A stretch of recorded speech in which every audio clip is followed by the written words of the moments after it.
Maybe next year. Somehow they ran out of one of those. They date my notebooks. Any. Special session. Today is Wednesday, September 3rd, 2025. The time is now 3 p.m. I'm going to call this council work session to order. First thing on our agenda is clearing confusion and setting the facts straight. So we have for the city council meetings held on September 3rd, 2025. At the August 20th, 2025 council meeting during visitor comment, citizen raised a concern about whether ordinance 3310, which expressly delegates duties to the city administrator, is properly authorized under the city charter. Staff put together the following chronology that describes the authority of the charter and the city council delegate duties to the city administrator, including the duties delegated in ordinance 3310. The charter was approved by the voters in 2012. Section 33 of the charter authorizes city council to appoint officers such as city administrator and delegate duties and authorities to the appropriate officers. On March 20th, 2019, resolution 2038 was adopted, which updated the authority and duties of the city administrator. January 5th, 2022, ordinance 3276 was adopted, which codified authority and duties of the city administrator in the St. Helens Municipal Code. On May 21st, 2025, resolution number 2038 was adopted, which updated the authority and duties of the city administrator. And on August 20th, 2025, ordinance 3310 was adopted, which codified the updated duties of the city administrator in the St. Helens Municipal Code to be consistent with resolution 2038.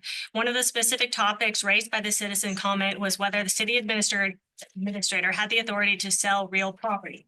The authority to purchase or sell real property was not delegated to the city administrator. And under ordinance number 3310, St. Helens Municipal Code 2.12, city council must still authorize the city administrator before the city purchases and sells real property. Council's authorization may include making final negotiations in substantial accordance with the approved terms and conditions. All right.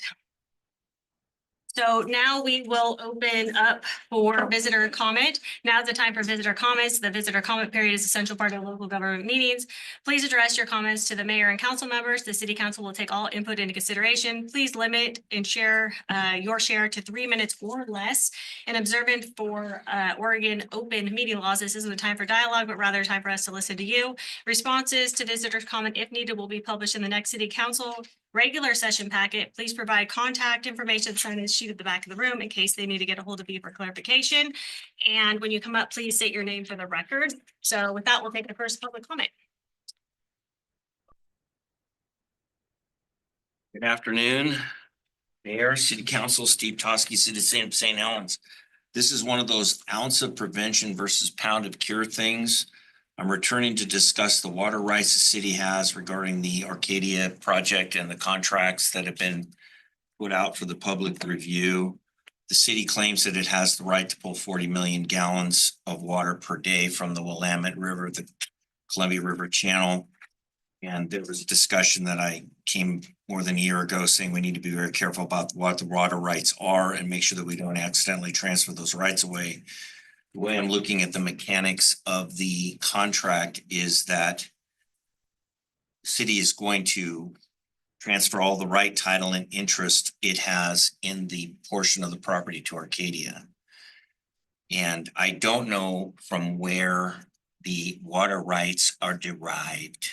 So when we have 40 million gallons, a right to 40 million gallons a day, where did we get that from? And are those 40 million gallons a day attached in any way to the property that we bought from Boise?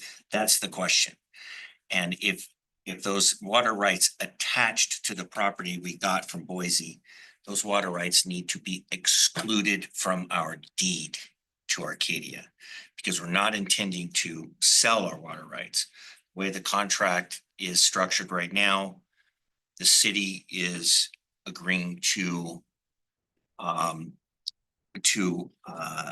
provide a license for 20 million gallons a day to Arcadia. And then to provide an easement, which will allow Arcadia to have access to the pump station. So I think a couple of important questions should be asked of John and our attorneys here today by a council member, and that is, do our water rights attach to this land that is being sold? If so, then we need to make sure we are not transferring them in the deed. Right now, our contract is to transfer all the rights which are pertinent to the deed, which would include water rights. So that needs to be clarified. We don't want to be accidentally selling something we're not intending to sell, but intending to have a use of through an easement. Thank you very much. Public comment?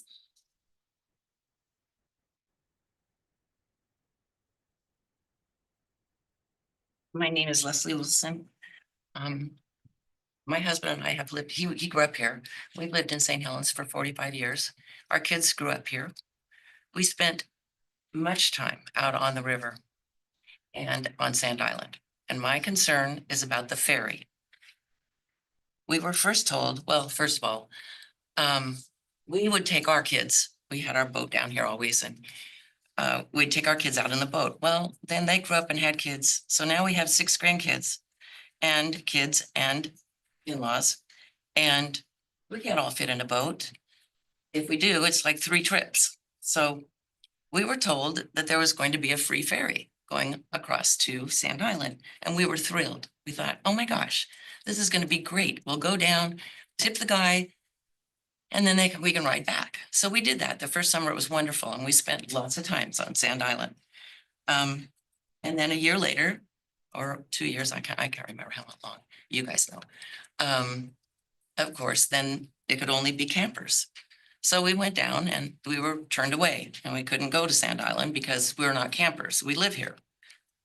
And then later in the summer, the kids were all home, and we packed up our stuff, and Ashley said, Mom, the ferry's running. I see it out there. I said, well, you can call down and ask them, Ashley. So she did. And they said, sure, come on down.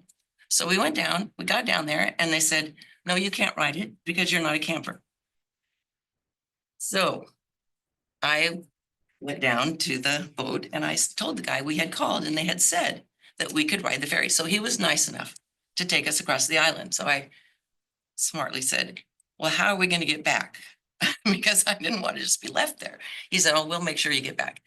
So my concern is, and I know there's a lot of people in St. Helens that are concerned. We were told it was going to be a ferry for the citizens of St. Helens. Maybe that was mistaken. I don't know. But it was wonderful for the years that we used it, and it was free. And we've had wonderful memories of taking the grandkids to Sand Island. Well, now we're not allowed to do that. And I mean, I pay taxes in this town. I don't know what your deal is with Brad at the marina and all of that, but I am concerned, and I think it's only fair that the citizens of this city should be allowed to ride that, whether we camp or not, because usually the campers on Sand Island aren't going to be from the city. They come from out of town. Well, you know, I don't know what my taxes are good for then. Anyway. Thank you. Next public comment.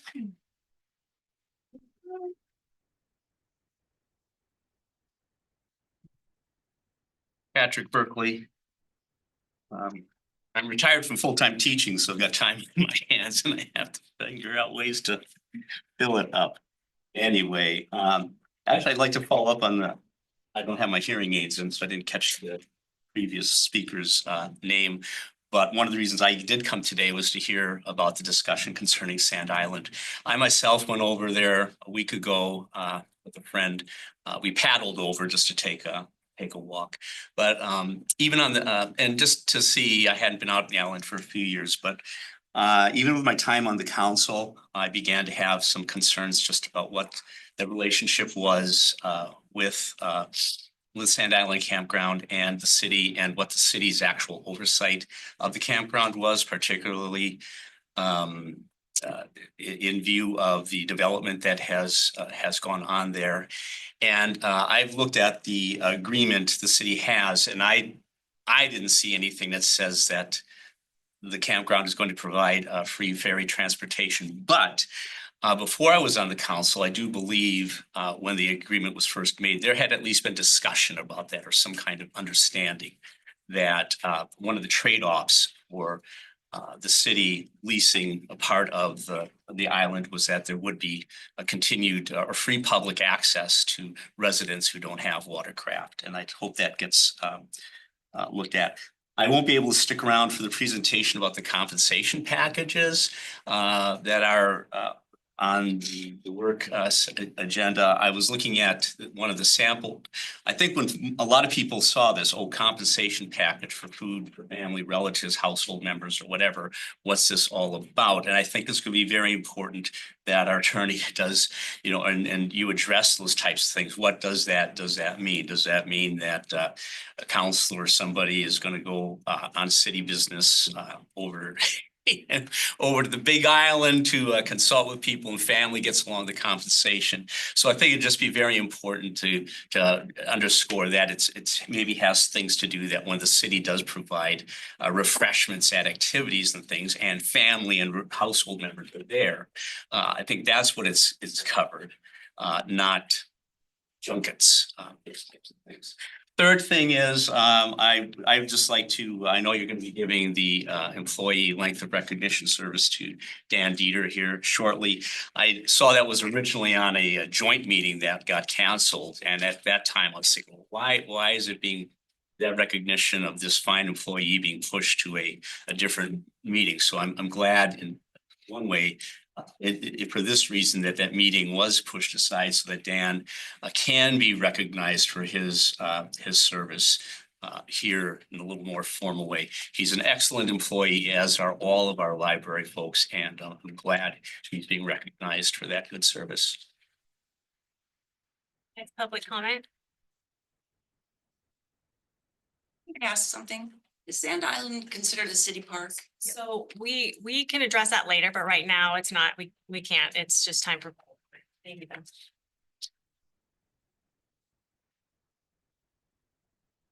Few weeks ago, Art and I had a meeting with the mayor and John about the problems with the lagoon. And we asked for electronic copy of the minutes, which we just have. Art and I will find these will be very helpful. Thank you very much for giving us. We've been putting this presentation together. Art and I have been involved in the problems of moving the Portland Harbor toxic waste to this lagoon for since 1914. So we're October 1st is our presentation. We look very much forward. And to Dan, he does more than show books at the library. He really is a surprisingly versatile person. He's an incredible carpenter. If you ever need good furniture made, talk to him. Thank you.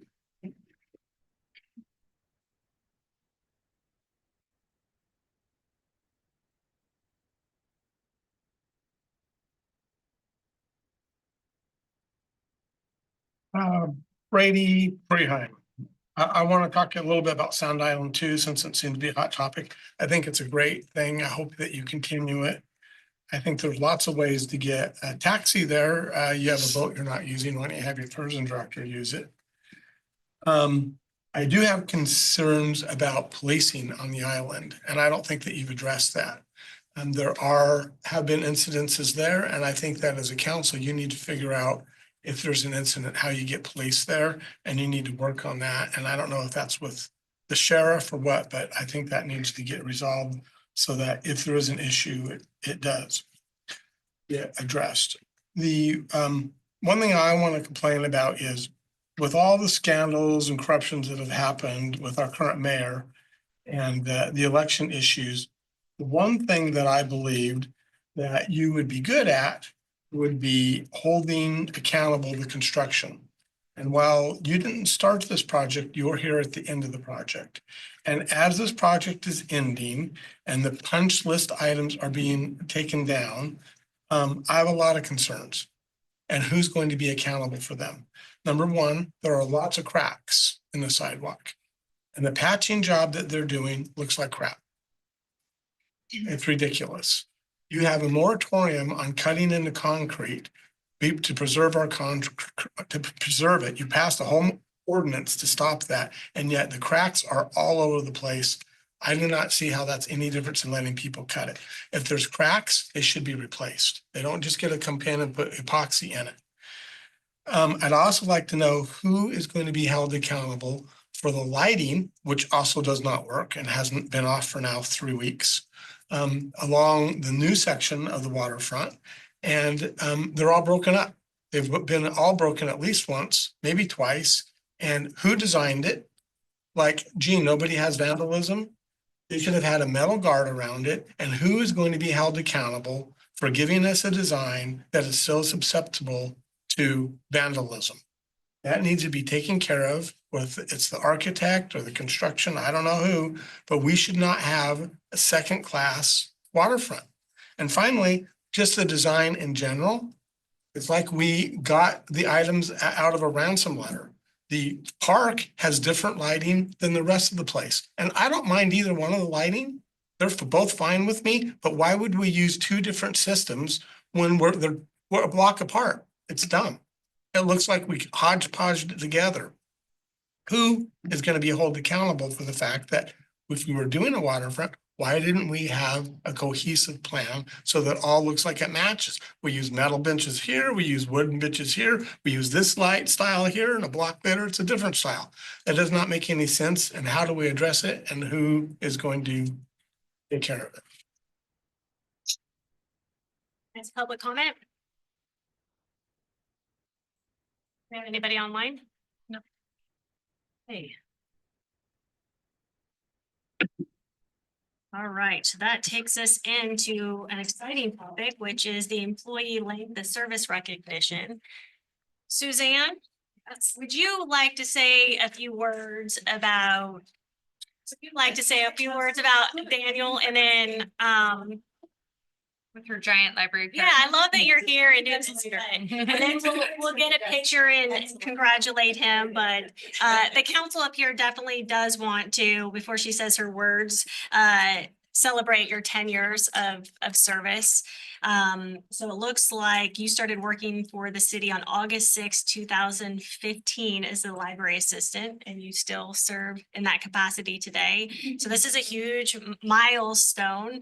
And while sincerest apologies that there wasn't a quorum for the last the joint meeting, I'm really pleased that we're able to celebrate you and your accomplishments and what you bring to the city and our youth and everybody else that uses the library here. So I would love for Suzanne to also say a few words, and then we'll give you the certificate.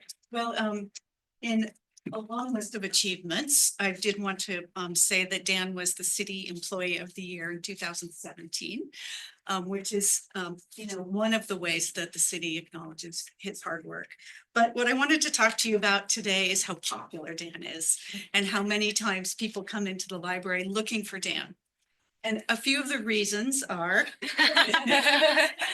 he has a whole bank of jokes for kiddos. So all summer, those kiddos come up to the desk hoping that Dan's going to be there. So he'll tell them some silly joke and ask them to guess the answer. It's really fun to watch. And, just as well with adults, working with adults to help them dig in and find just the right book. Or I saw last week that somebody had come in and asked what were the other books by a certain author. And when they came back in a few days later, there was a list waiting for them that Dan had produced. So, there's so many ways. He's a wonderful mentor and a great model for his employees, for all of us at the library. He's mentoring our newest library assistant. He has a deep knowledge and understanding and love for the library and for what we do there. He's goes above and beyond in so many ways. And I think in these days of difficult budget times, I will also say that he is one of the most talented people at finding the cheapest thing we can find. And that's going to work for the library. He really digs it to that. There's so many reasons to thank Dan for his service, and we are so grateful for you.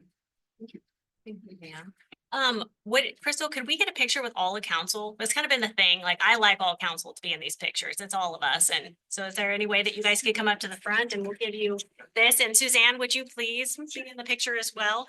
So here's your certification, Okay, your certificate, thank you. Thank you very much. yeah.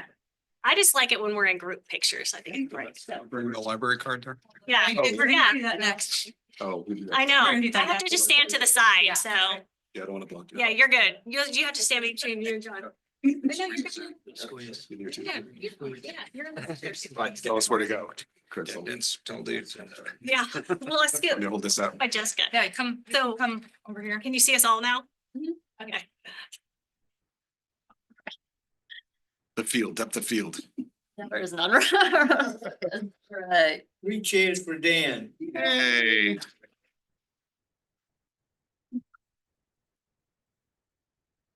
Yes. All right. That's here. Yeah. Because it's here. So it's National Well, Library hold on, Card hang on, sign wait, up. wait. Oh, we're gonna do all of them. Okay, excuse me. Trying to get. Oh, my little bit. Lift it up, you can't see it. Yeah. There you go. It's a cup. You can't see me. Yeah, water bottle, Brandon. Okay for a little comedy, you guys. Come on, Yeah. make it work, make it work. Keep going down, we can see your face. There you go. All right, ready? Okay, and can we get one of just you two then? I love that. And then hold on to that. I feel like a second giant, that's Really nice. Pretty awesome that they created a giant library. awesome. Thank you. So National Library Card Sign Up Month. Mayor, you're gonna sign a proclamation at the regular session, but we thought we would take advantage of all of you being here to take a photograph that we'll use on social and some other ways to encourage people to get their library cards. Fantastic. Very nice. How would you like us to get the picture? How would you want to put it? And we have everybody come forward of the dais. Yeah. Suzanne, It's way too much work. all these pictures. Let me get your chair, Russ. Wheelchair. Yeah, he's.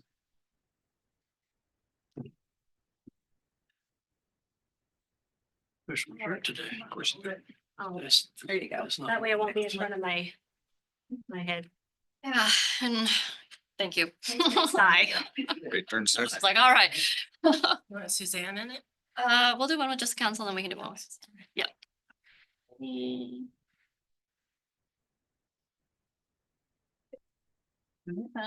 Maybe on Brandon. Yeah. Okay. Bookend the council. All right. Hey. Can you scoot just a little closer into the answer? Fabulous. Thank you so much. Thank you for other stuff. Last guy, yeah, come on. On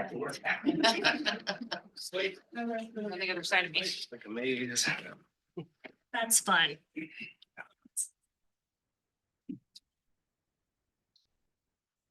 Also, why we're talking about the library, I just have to give kudos to Suzanne again. So I love reading in general, but just how informed, I was mentioning this earlier before council started, how informed you make everybody by sending out as much information as you do. It is sincerely appreciated. Like, you don't just send like, minor stuff out. You're very comprehensive in the information you're trying to convey, and I really appreciate that. So major kudos to you. It's a pleasure to brag on the library staff.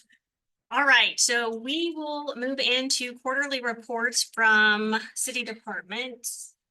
Did anybody have any questions about anything we had, Chief of Police, Matt Smith, that had his report. I love the highlight of the community engagement activities that you guys did. Obviously, I'm a little impartial to Avamere, but that was wonderful and the residents there really liked that. And then welcoming 2 new officers, that's great. So I liked everything you had in there. It was good. Counselor Hubbard, anything? Counselor Gunderson? I'm good. Counselor Sundin? No questions, but again, I really am happy to see the community engagement and some of those activities coming back. And just thank you personally for being so responsive when I had needs to reach out to you lately and get some help. So it's been appreciated.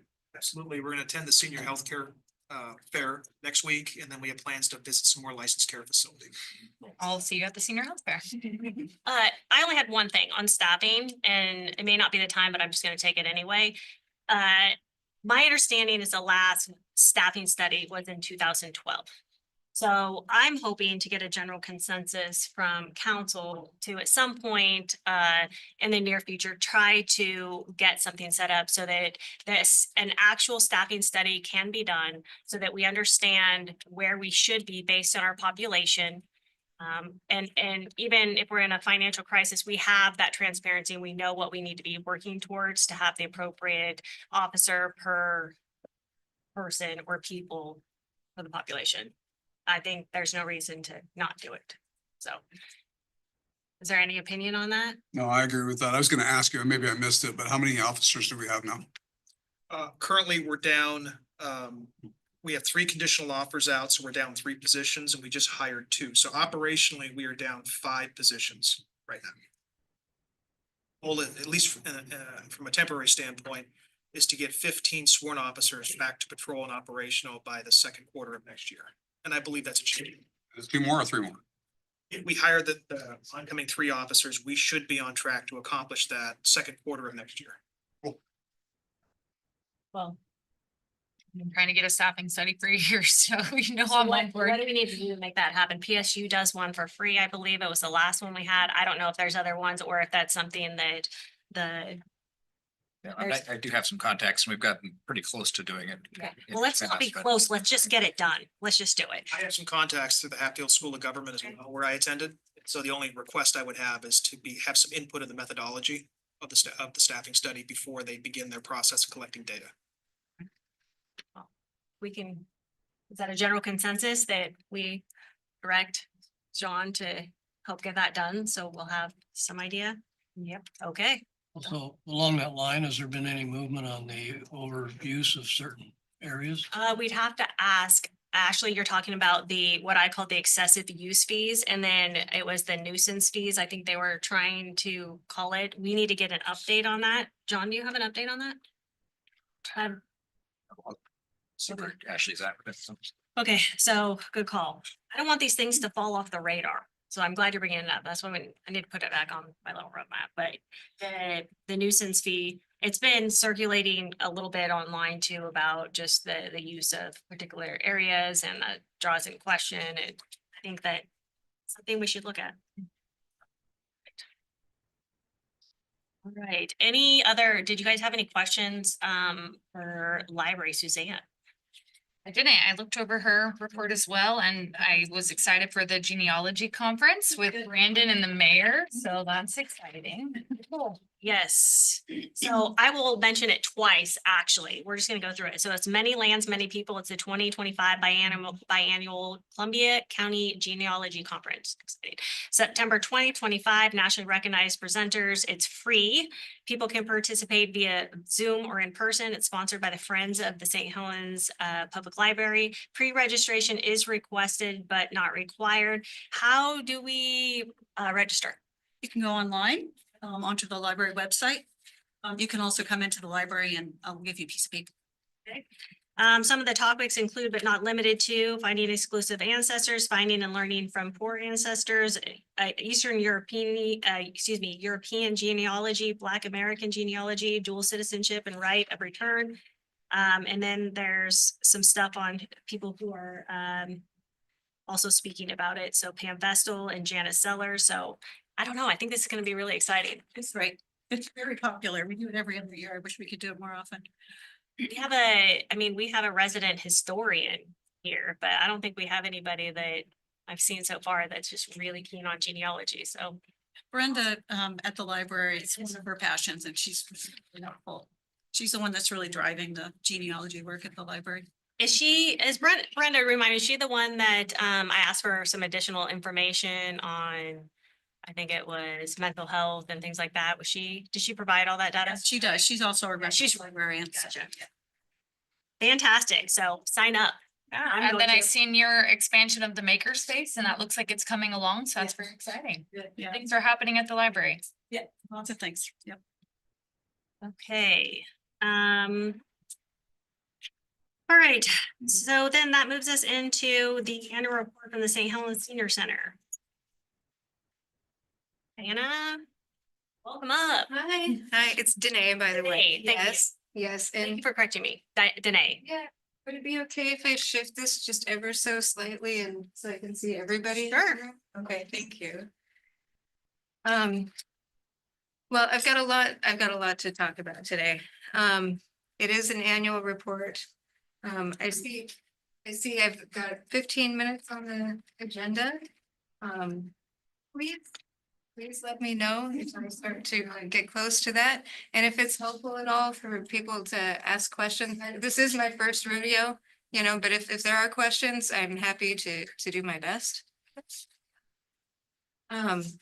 Yeah, so some of you I've met in the community, others I haven't had the honor yet. But I really appreciate you giving me the chance to offer my contribution and voice and share where we are. It's been an interesting year at the senior center. I know we've postponed this meeting by at least 6 months. It was, I think the last time we had someone down here was in March of 24. I believe. We've gone through a lot of changes since then. Last October, we had some the foreboding of some financial difficulties that led our board to make some decisions that had long-reaching effects. One of those decisions was to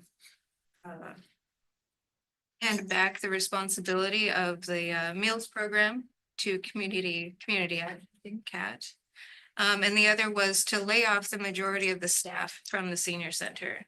And at that point, we had 6 or 7 paid staff members. So this was a huge shift in the operations and the general structure of the senior center. At that time, I was working at the front desk. So this is where I know some of you find folks from. We ended up being able to respond and address these things. We have had almost a total turnover of our board. We have gone from an advisory board to more of a working board. This was in part to address some of the issues that got us into the pickle that we were in, but also to address, the staffing changes. Without staff to do the work that needs to be done, that work still needed to be done. And so the board, new board members and some existing board members rolled up their sleeves and have been really hard at work these past 6 months especially. We have partnered more closely with Community Action Team to continue to get our home delivered meals out to people. Our most vulnerable people in Columbia County are those that are served in that program. We work hard to continue to do this, and this is something that the senior center is committed to doing. It is a challenge, and I will circle back to some of those challenges more specifically. But on a daily basis, we put out about 200 meals a day from our facility. At this point, there are 2 staff members that are funded through Community Action Team to work in the kitchen.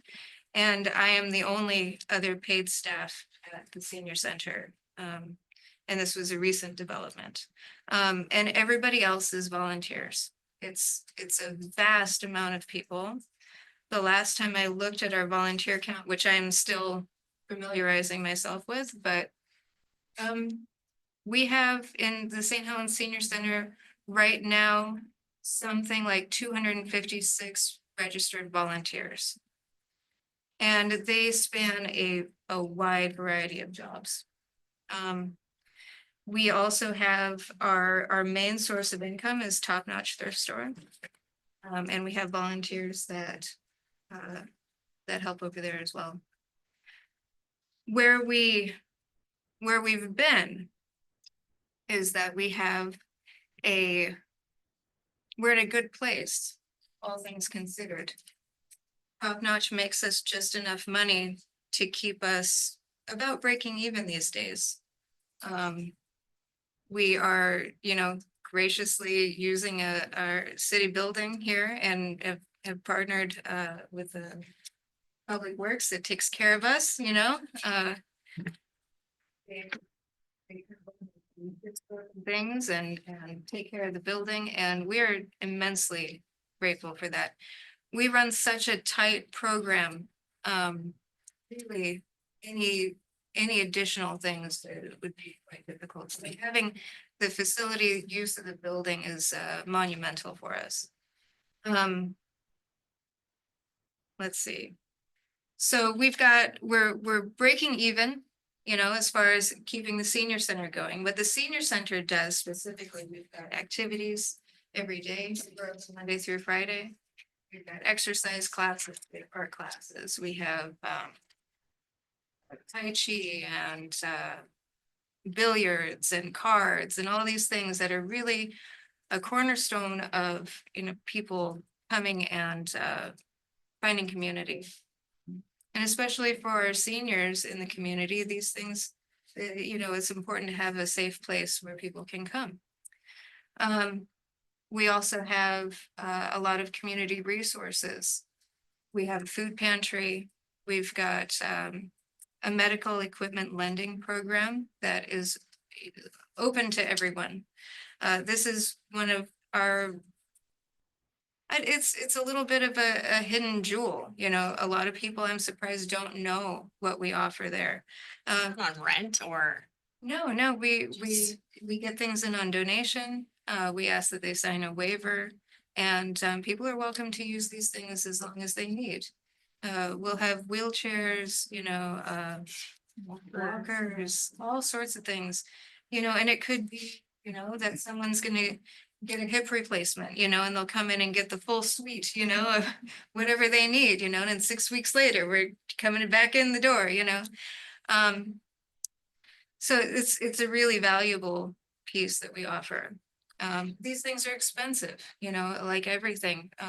Everybody's doing more with less. And when it comes to things that impact our health and well-being, those things get really challenging. One thing that's expensive, for example, is personal care products like Depends, you know, disposable things. We have a closet full of these. People can come and take whatever resources they might need. So it's an important cornerstone of what we do here for our community. Some of the things that, gosh, let's see. Like I say, it's been a tough year. So we've had a lot of changes. Like I say, we've had almost a whole new board. One of the biggest things that has shifted is that we have financial clarity. We have a budget. We understand where our money's coming from, where it's going, and we have a much better idea on these things. We have a yearly budget that we are now a few months into. It's very tight, you know, but like I say, we're doing a lot with a little, you know, and trying to make it stretch. With that budget, it showed us that we could work in 2 hired positions. One was the one that I have taken on, which is operational manager. So we no longer have an executive director as we once did, but we have 2 operational managers, myself for the senior center and our new manager for the Top Notch thrift store. Her name's Cassidy, and she's just a few weeks on. I'm in my 2nd month, so I'm very happy to be back at the senior center. You know, and our hope is that with a manager there who is engaged and doing everything that she can, our revenue will continue to increase. This, in turn, all of that funding goes to the senior center. This will in turn keep these important things going in the community. Top Notch is special in its own way in that what it brings to the community. You know, we live in a place of few resources. And sometimes, you know, finding something that you need at an affordable price is absolutely necessary, and Top Notch is one of the best places in town to get that done. We have a lot of things that come through on donation. It's a constant churning of items, you know, it's a very popular store. But we also partner with other people in the community to keep things out of the landfill. We partner with Hudson's and with the Lions Club. You know, so as we physically process these items that come to us, you know, they'll get sorted and either used again or recycled. We have a partnership with a place called Shipped in Portland, so we'll take our fabric scraps and unused clothing we'll take it to Portland, they'll make rags out of it, you know. So we're very, very resourceful in how we can share and create funding to do the important things that we do. So you know, so the senior center is an important aspect in the community, but Top Notch is as well, you know, in a completely different way. So we're looking forward to our revenue increasing there. We, of course, want to continue to offer all of the things that we offer, having, like I said, the building, the community aspects that we offer, but I want to come back to the meals program in particular. This has an astounding impact, not only for St. Helens, but for all of Columbia County impact. At the St. Helens Senior Center, we cover about 60% of all home delivered meals in Columbia County.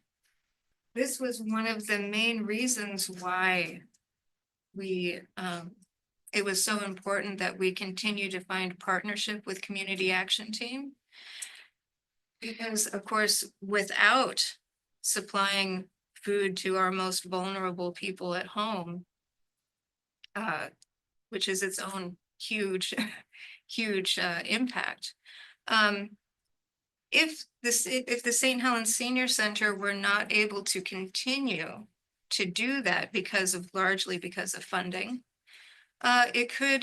it could turn into a house of cards situation for all senior services in Columbia County. And that's a scary prospect.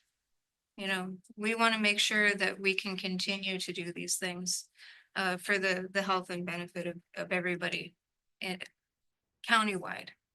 And so, you know, being that 60%, you know, puts us over the edge. We're over that tipping point, you know. So we really have to do our best to ensure that these things continue. We're currently in a place where I think we have somewhere around 180 patrons we're serving at home. We have something like 12 meal routes. There might be anywhere from, you know, 12 to 20 people on each route. We have a small army of volunteers that deliver those meals to people. We cover everywhere from north of Deer Island, going up Canaan Road, Columbia City, all through St. Helens,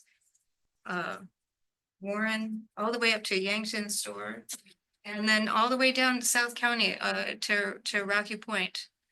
And occasionally Sauvie Island. We service parts of Multnomah County that they don't service because it's so geographically different. And so in that sense, you know, it's bigger than St. Helens. And it's immensely important that we continue to do this work. So the question is how, you know, we're all being asked to do more with less.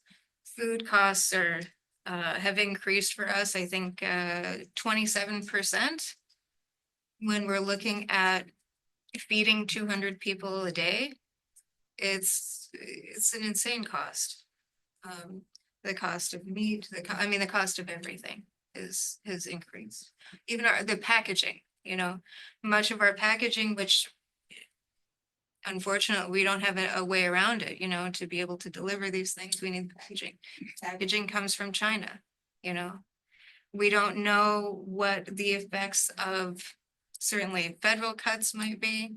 We don't know the effects of what tariffs might be on what kind of food access we'll be able to get moving into winter time. We're having these conversations now.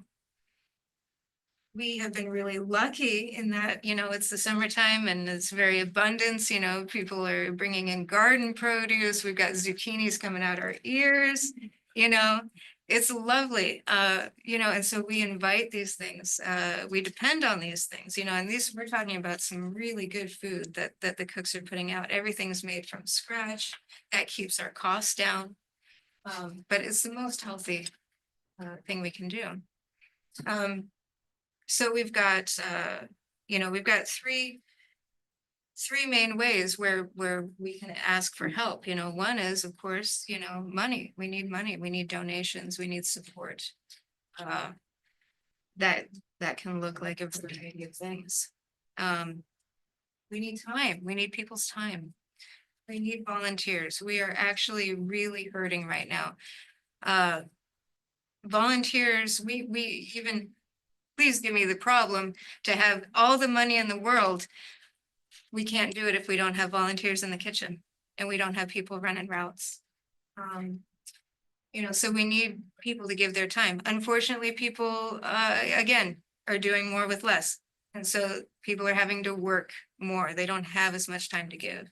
I would encourage, you know, any of you or anybody in the city, please, you know, come and join us on a meal route, you know, just to get an understanding of what we do, you know, and what these volunteers offer. If there's any sort of volunteer programs that the city might have where there's like a time carved out, please, we need the help. So the time is very, very valuable, you know, and then of course, the third way would be in kind. So food donations, you know, gardens, you know, fish, yeah, any fishermen, or we had, you know, the PUD offered a whole pig that came from the 4-H program, you know, immensely helpful, you know, every little bit helps.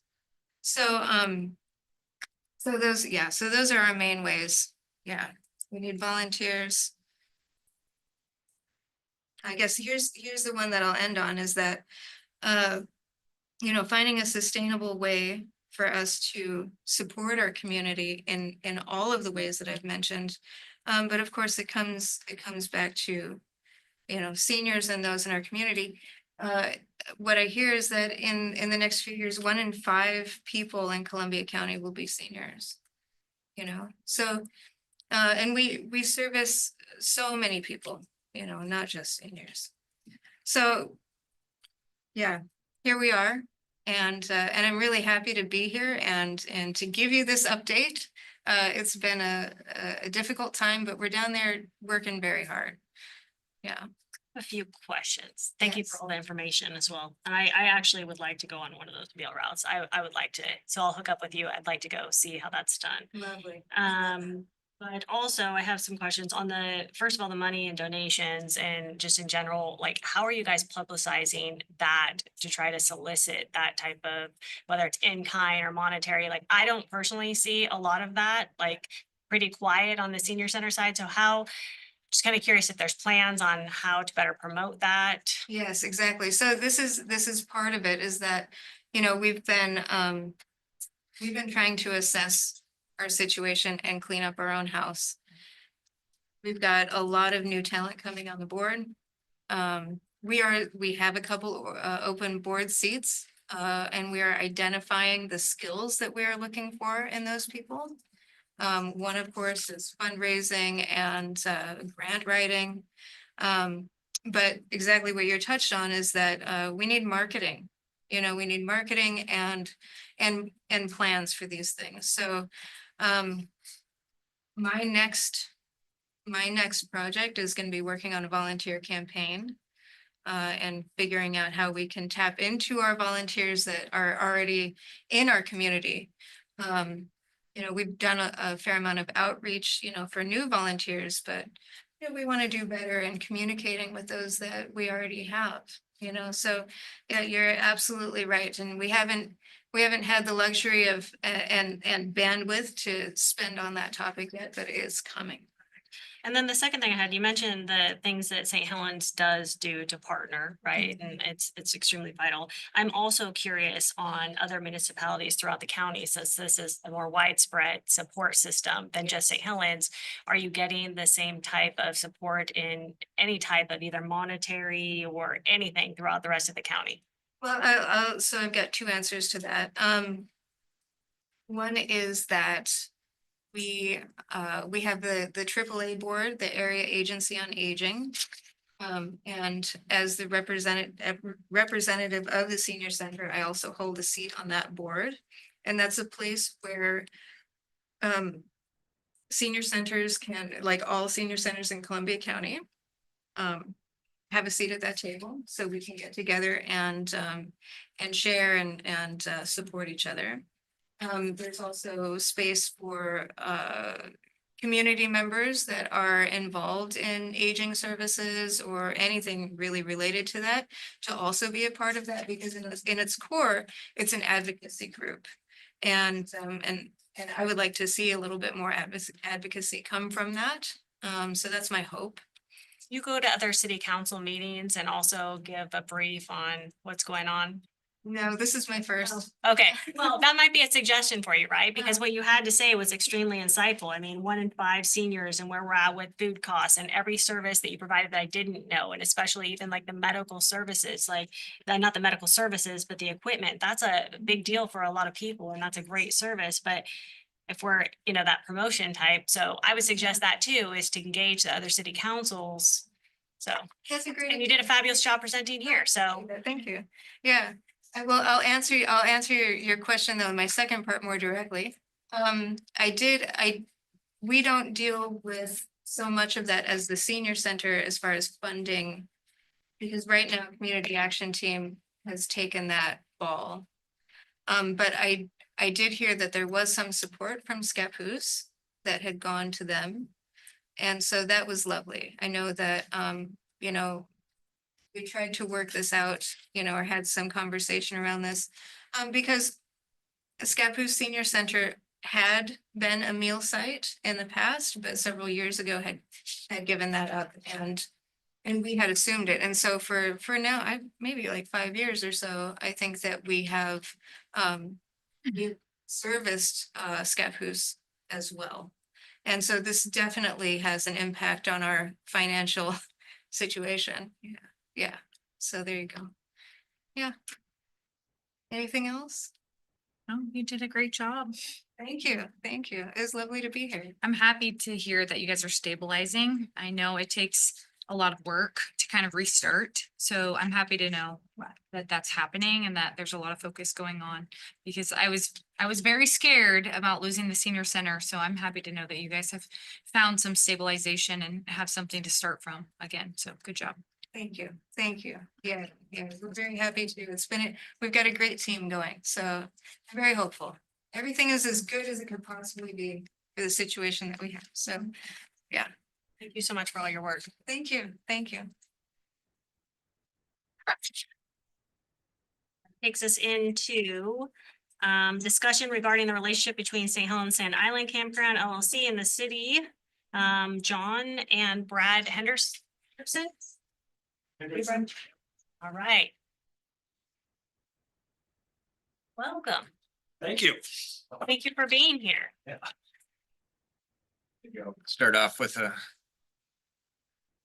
read the city have an agreement with the Sand Island campground folks. The city maintained the island. We serviced a couple of toilets on the island, mowed it, picked up garbage.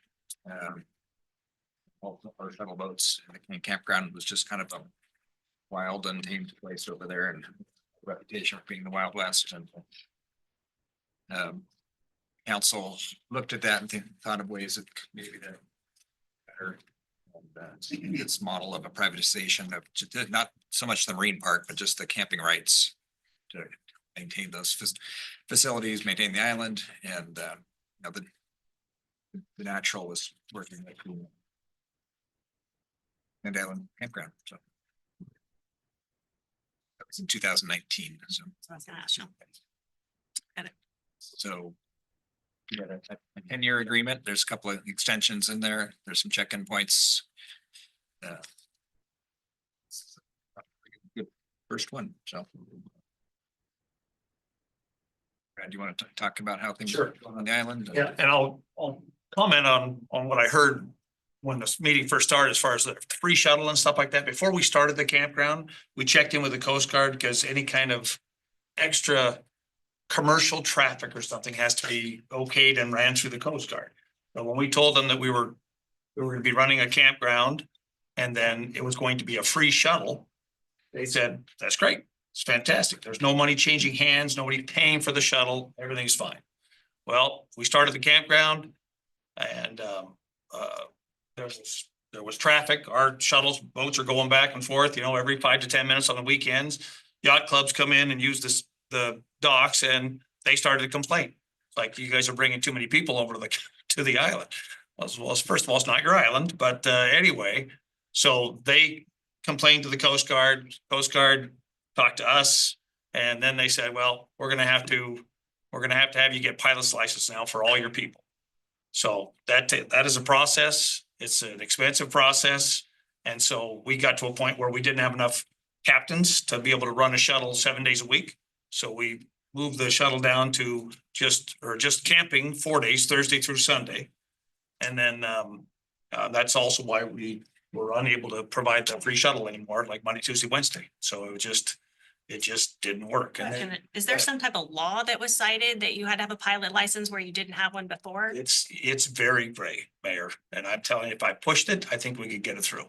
I'm not kidding, because there is no. Just seems odd to me. Yeah, it is extremely odd. There's no money. They said, well, people are going over there to camp and you're getting money from that. But they are not paying for that shuttle. Again, Not everybody that would go over there would be to camp. People could go over and just to the island. that's exactly right. And we did that for 2 years. We were taking people over there for free and it was working out. But but yeah, that's where that's how it stopped. So you're saying right now, no one is allowed to go over there for day use? Unless Using your they shuttle? can, using the shuttle, correct? Using the Because, and we, on a piecemeal basis, we've been able to do it, but because the campers are paying for it and we've condensed the amount of days available now, we kind of have to leave the shuttles open for the campers. Well, I'm kind of concerned about why we're hearing about that right now. And not when this change occurred. Well, there was no, Because in the lease, it says that you are going to shuttle people over to the park. So I was under the understanding that that has been happening. I didn't realize that this situation had occurred until this very moment. we're still shuttling people over to the park. But in the lease, there's nothing about. Not for the day use. That's what you just said, just the campers. Yeah, and if you look at day uses, and there's a little bit of conflict in there. The park is always open for day use. Always. They can come over and use the park anytime they want to, 7 days a week. It's just getting people there is the bugaboo. And we didn't sign a lease on any of that. We bring the campers over there because they're paying us to do that. So we were trying to be nice and There provide was a. a spot in I the was just lease trying that to said that you would, in agreement, take people over to the park for day use as part of the agreement with the lease. If there is, then we'll start it up tomorrow. But I don't know that there is. I mean, it just costs us more money, so. I want to go back to the other public comment question. Is this considered a city park? Yes. Yes. Okay. Sand Island Marine Park is, I thought, but I wanted to make sure for the record. I'm looking really quick to see if that's. Okay. Yeah, it's interesting. This came up on the agenda and then there is like a slew of questions.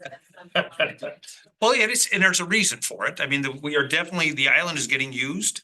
I mean, it was just like John brought up, before we took over, Keith Locke was going over there mowing the grass whenever he had time to go do it.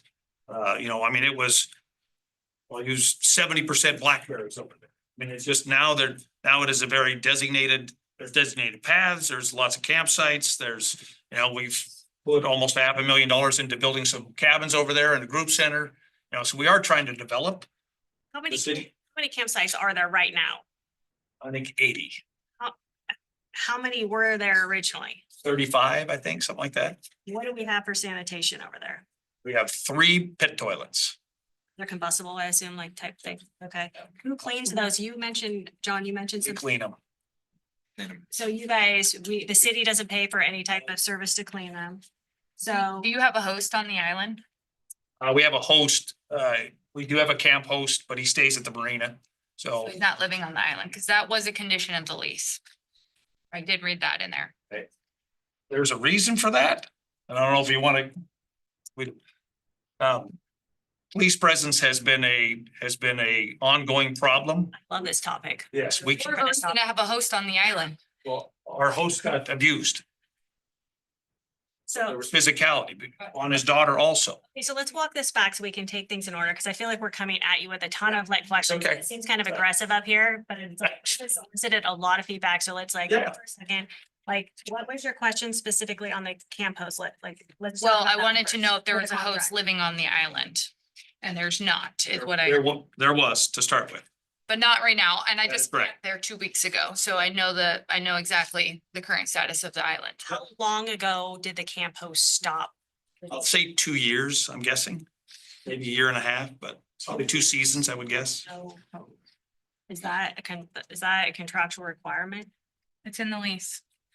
Okay, when's the last time we revisited this lease for auditing to make sure that everything is actually as it should be per lease terms? Are we due? Has it been done? Doing it right now. Okay. I think we need legal to look through this lease. Yeah, I think if I were to make a recommendation, that would probably be, if there are questions, that could be summarized and presented to the city administrator, and then he and catch your. Brad. And Brad could talk about that to just identify Yeah. how to answer those questions and what the issues are, if there's any adjustments that are needed to the lease, that would probably be the best way, and then Yeah. the city administrator can report back about what their findings are and if they have any recommendations. Good. Yeah, I feel like that's probably, unless somebody else has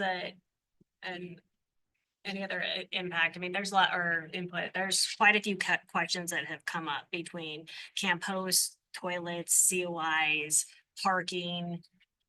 Like, how many parking spots do we currently have? Just curious. So the arrangement that we had were, we built a little parking lot by the marina. You know, there's only 6 spots there, but then we were using the parking lot back here behind First Street. I don't know what that's considered, by the old school. And then anything that, and we've never had to use anything other than that. But the overflow from that was going to be up there by Johnny's Tavern, that big, where Boise was. Right, so those were the 2 parking areas that we were gonna use. Designated only for Sand Island for the No. campers? 6 spots for 80 camp spots? That's just it was I think it was a city street too or something like that. So we developed this little area that wasn't being used for anything. The credit came from the 31,000. Yeah. Right, exactly. Yep. So It cost us 60,000 to do it. theoretically, right now as it sits though, designated use is 6 spots for 80 camp spots. No, But we're also using that other parking. I understand that, Okay. but once the 6 spots are designated. then- Yes, that is Sand Island only, correct.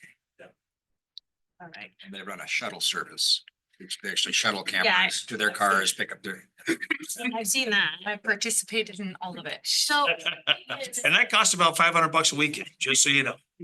I That's a lot of campsites. agree with our city attorney that I think we probably have quite a few questions that we should ask, because and maybe them, and but I also, Council President Chilton, this is something that you asked to put on the agenda, and I want to make sure that like you're having all the questions answered today that you feel that you need answered today. Well, I feel like maybe we should go over the lease a little bit. I feel kind of like John's feeling a little blindsided Yeah. over there. And so with the concern. So I do think maybe just going over what our. I can always come back. I'm not too far away. And going back and forth and having some dialogue with you.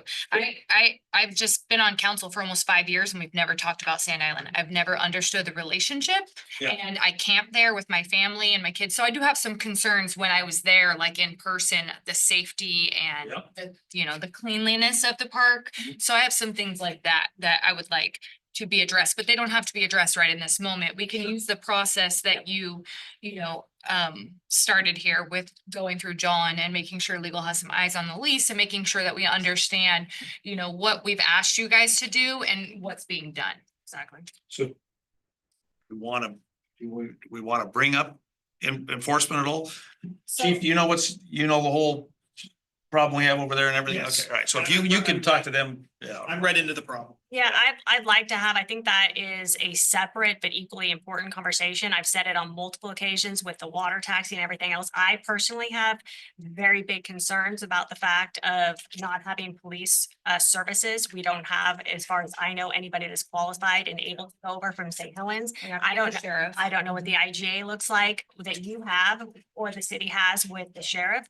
It's a huge concern for me, for visitors and campers and just people in general and the liability for the city. So I think that I would ask our city administrator to also, which will be outside the lease, but engage our chief of police to have that conversation as well, because I'd like that as part of the liability and Yes, because it ties a lot of things together as far as that camp host goes, for sure. So.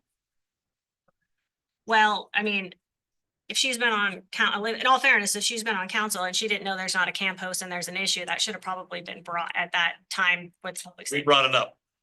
You came to council with it? Yeah, we've talked to some other people. Okay. All right, well, it's good we're having this conversation. Absolutely. now, But I didn't want you to come up here and also feel like we're giving you a barrage of questions. I feel like a bit hostile and that's not the intention. We just have a ton of questions. Our constituents want answers. Yes. to it. Well, it's the biggest park we have in the city. I have no problem with it at all. It's a kind of a cool place, so. So if we get the general consensus for council here, then what we'll do is direct John. We'll put together our questions. We'll provide them to John. Can we have that by end of the day next Friday or end of day next Friday? I don't know what that date is. Like, let's get all of our questions to John. John can work with our city attorney, whoever else, the chief of police, and then we can can we get this on the next agenda? Are you available on the next agenda? The next agenda. The next meeting, excuse me. What is it? 17. Is that 17th this month? You want to do it in October? I can- Can we do it in the second? Ashley's gonna need some Can time. we do it in the second? Because we have Topaz and Arts presentation October 1st. Can we do it the second one in October? Would that work for you, Brad? What is it? What's the date? We don't have it up there. Somebody, October's not up. Oh, let me look. my eyes are almost full. October 15th. October 15th. Can you come back? I'll check it. I'll, If you could let John know, and John, does that work for you? yeah, it gives us some time. And, you know, this is, the season kind of winds down pretty quickly Okay. after. It's done. I think we have 11 campers here next weekend, so that's it. Weather changed pretty quickly. Yeah, it's coming. It is. Okay. It's coming. I think this has been, you've been discussing this a little bit. We do have a 30 passenger, almost Coast Guard ready boat Yep. to go. Do you have Yep. any plan? Do you have any? I tell you, that is such a fantastic asset for this, for the city, for the things you guys could do. We could do, because I do love the city. But as far as being on a river and having a boat and a ferry that could take 30 people at a time, be able to land on a beach anywhere.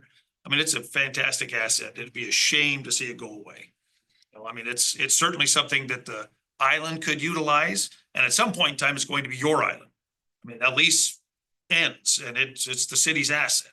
Now, it always is the city's asset. We're just managing it right now. So, you know, at some point in time, it would be a huge benefit to you. I'm assuming you have some ideas for that. I've got some ideas, you know, I just, because we can only take 6 people at a time. You know, that takes time.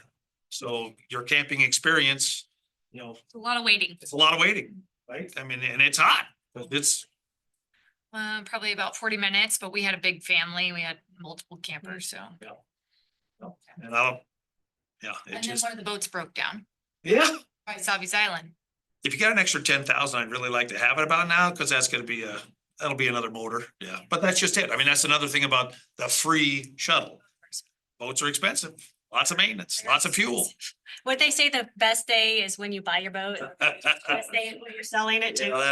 that is exactly correct. You just made the comment, Counselor Gunderson, about the 30 passenger. Are you talking about a different one that you have? Or are you talking about? No, I'm talking about ours that's not being used. Okay, I just want to make sure that he didn't have another one sitting in the hopper that. No, I was just, I think Mark is bouncing around some ideas of if, because we're trying to contemplate what we're gonna do with this boat. exactly. Is there any type of possible partnership or usage that Brad might have for the boat? right. Seems like For it'd be us a to pretty consider. natural fit. It would be a natural fit, yeah, just something we have to, we'd have to pursue. Yeah, I think that's a whole separate thing because the profitability on Sand Island is not much for us right now. I mean, we only had like $10,000 and $11,000 we're getting, so I don't know if it's financially viable to actually add another lease. I don't know if the ROI pans out. So. Sure does not. That's what I figured. Yeah. So I think that has to be a separate We'll look conversation. into it. We That's, can look that's, into it. I've been looking into it too, but yes, I think we have the conversation. But thank you for confirming what I thought. Absolutely, you are correct. Okay, perfect. Well, I think that that's all. If Counselor Cindy, do you have anything? Council President Shelton? Counselor Hubbard? No. Well, apologies again that we came out kind of, but thank you for coming back and we'll be able to Yeah. articulate our questions. So better the and get answers. 20th is what we're looking at? October. October, Yes. okay. October 15th. 15th, okay, got it. I'll contact you. He'll Okay, be your point of contact. I got it. Thank you so much. That's exciting. Yeah, you do. All right. Thank you so much, All Brad. right, thanks, guys. See ya. All right. Okay, so that moves us on to, we're just a little late. 13 Nights on the River, public voting process for Levitt Grant in partnership with St. Helens Main Street Alliance. Communications Officer, so Crystal, and we have Aaron Salisbury up here too. Sorry.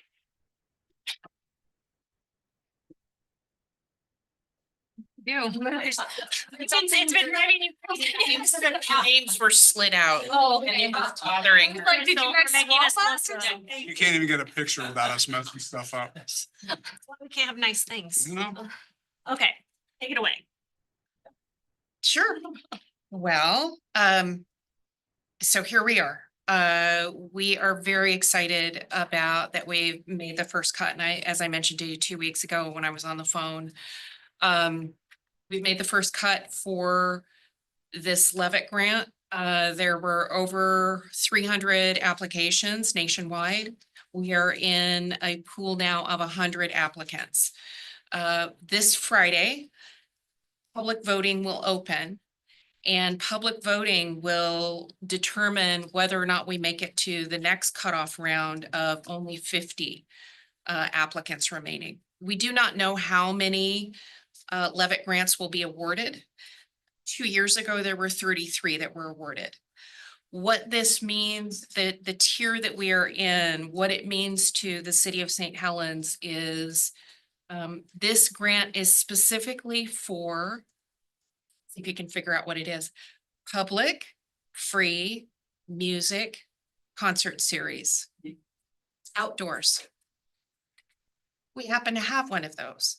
Also, it's for spaces that maybe have been underutilized or maybe need to, an injection of attention to the music series. So again, we have one of those.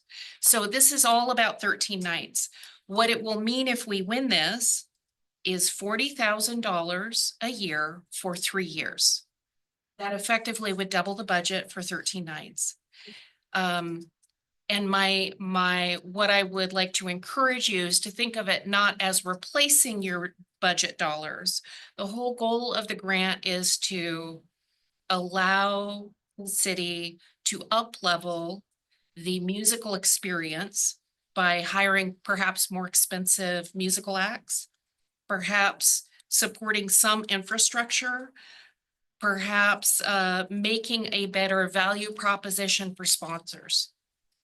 Part of this being 3 years long is to get us to the point where we have up-leveled, but we have proven to our community and our sponsoring businesses that this is a signature event that folks should be willing to support. So it's about how to up-level and make it sustainable.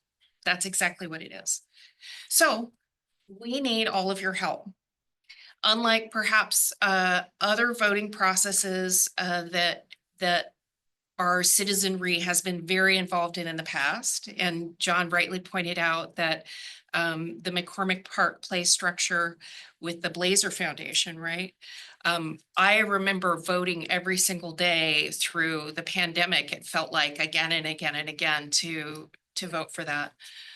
This will be essentially well, as we're reading it, each person can vote in one of two ways or both ways, but only once. So it is a website address and it is also a texting message with a phone number. So Crystal and I have been working together for the campaign. It will open Friday morning and it will close on the 15th. So the 5th through the 15th. So we essentially get a week and an extra weekend. Okay. Did I cover the basics? I assume you're putting it on social media so we It will can be share it. all over the socials. We will also we've got a poster and we've got flyers that will spread out. Oh, the other thing, we didn't know this until this last week. The Levitt grants have been a known thing throughout the Southwest or Southeast part of the country. They're less well known here on the West Coast. In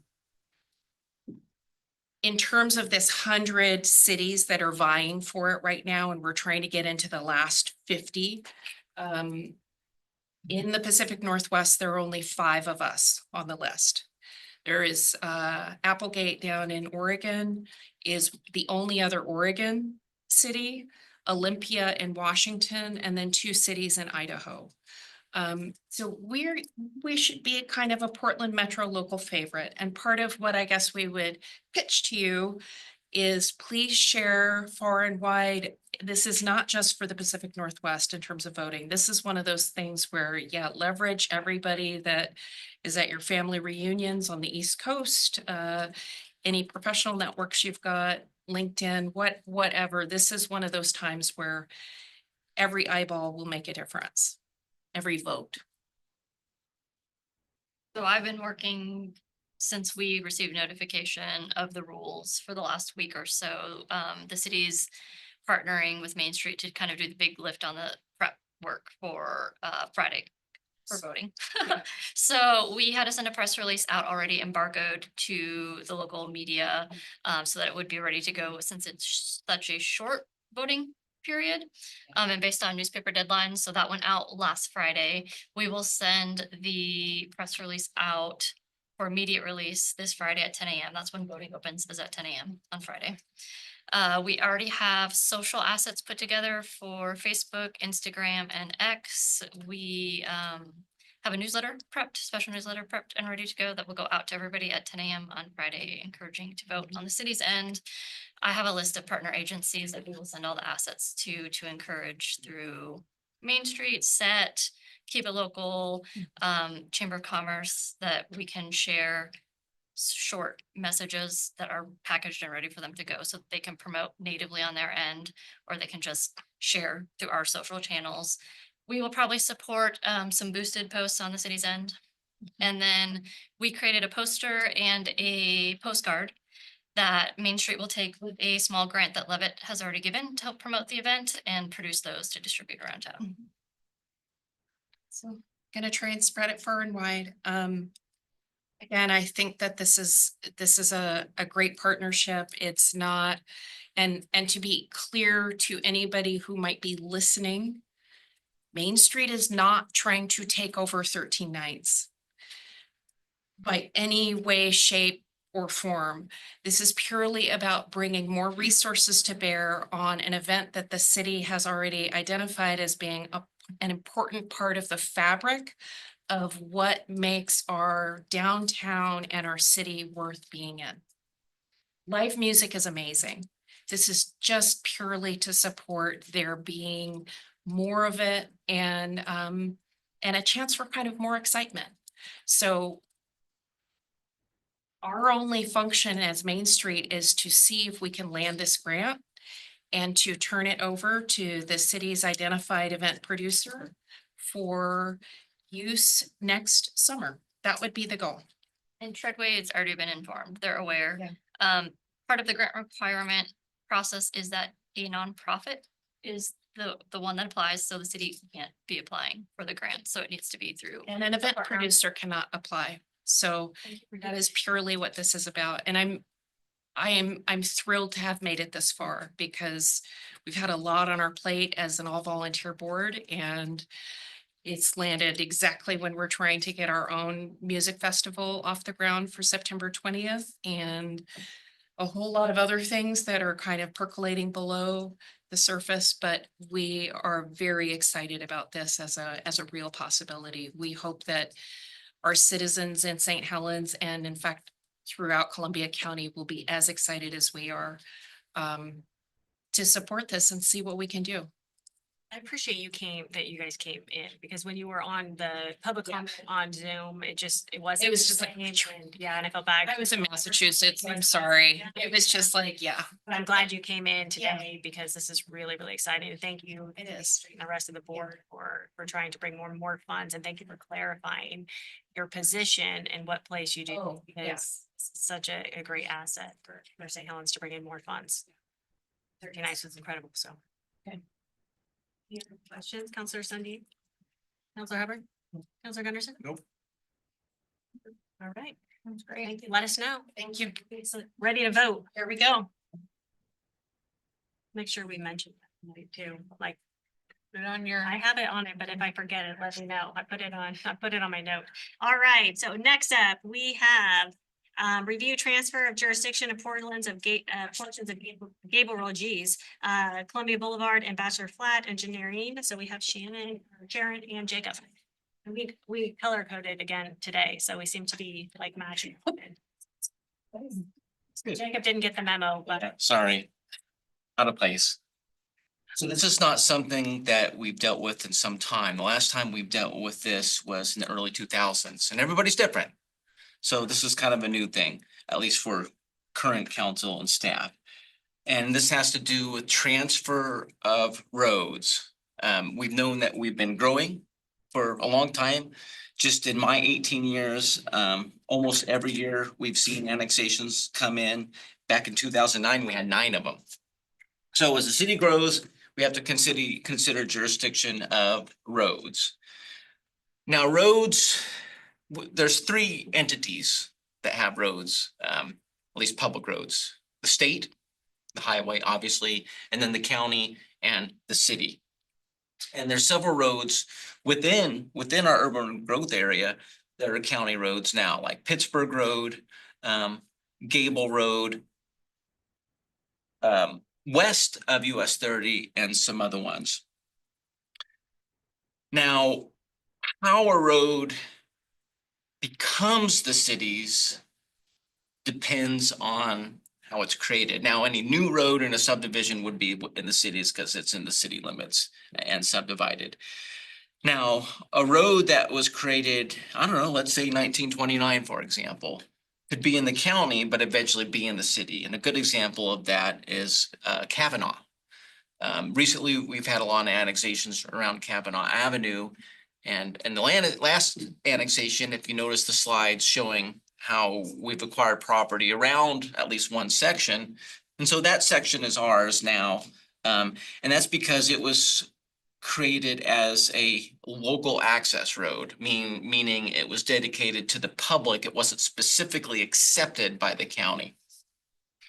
So today on your regular session, there's an intergovernmental agreement with the county for transfer of some roads that were specifically dedicated to the county once upon a time. And that's why we're here, just to explain that to you. So when you're at that agenda item tonight, you're not like, what the heck is this? We don't understand it. We want you to understand that. So there's a bit of a process when a road was specifically accepted by the county and it wants to be transferred to the city. And so we have several, including Gable Road, a little bit of Sykesville, but Columbia Boulevard. That's something Sharon will cover. I'm just talking about the process part. So for the county, this is something we've been discussing with the county for several months now. The county has a process where they have to file notice, have a public hearing, and create an order. And that's something that's been done. And that order, the next step is this intergovernmental agreement so that both entities understand the expectations of what should be done before the road transfer takes place, including timeline. So that's the purpose of the IGA. So then the expectation is after that, the improvements are done, they're accepted by the city, and then we create an ordinance that officiates the transfer. And so we're kind of in the middle of that process, but we are well underway. So that's why we're here today. That's why that's on your docket tonight. The last time this happened was in 2022. Or no, excuse me, 2002. So it's been almost 25 years. And there's been a variety of ones over the years, like Deer Island used to be a county road. It was transferred in the 90s, or excuse me, 80s. North Virginia Road, also one from the 80s as well.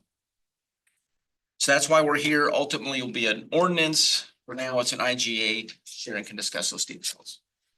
Yeah, we can go to the next slide. We can talk about specifically the roads that are on this IGA.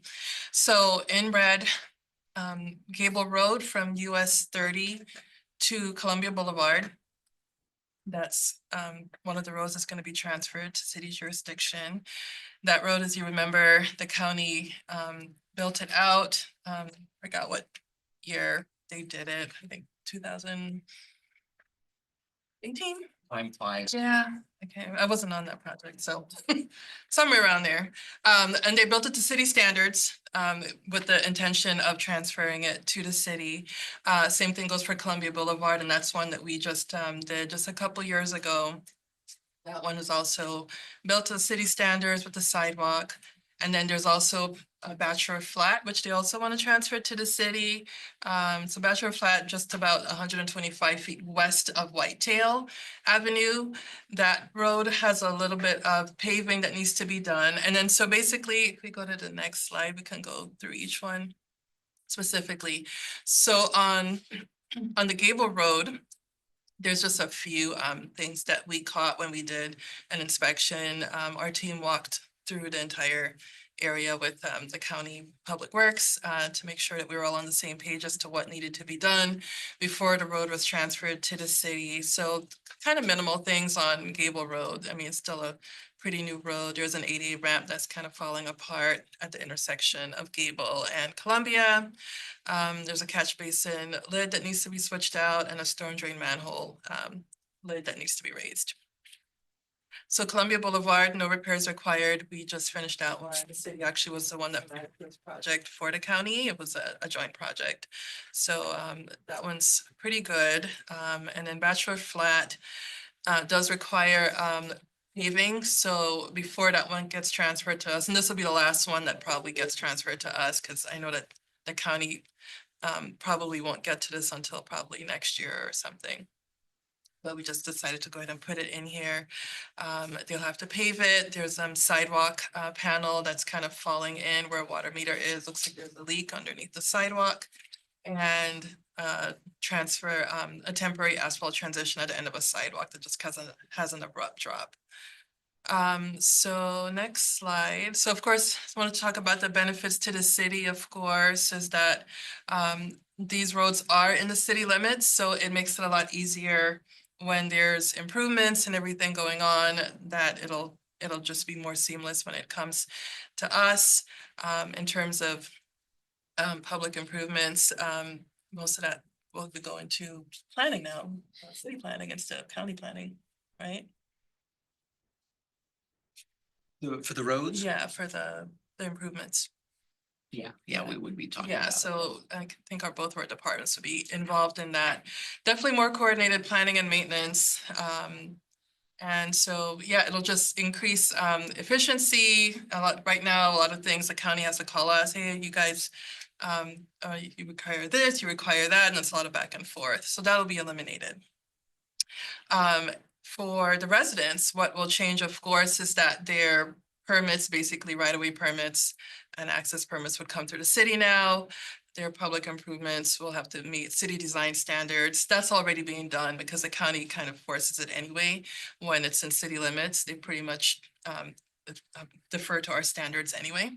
And so of course, the city would be now responsible, Public Works, for the snow removal, signage and everything like that. So who's responsible for the cost of all the improvements then? Did I miss that? The county.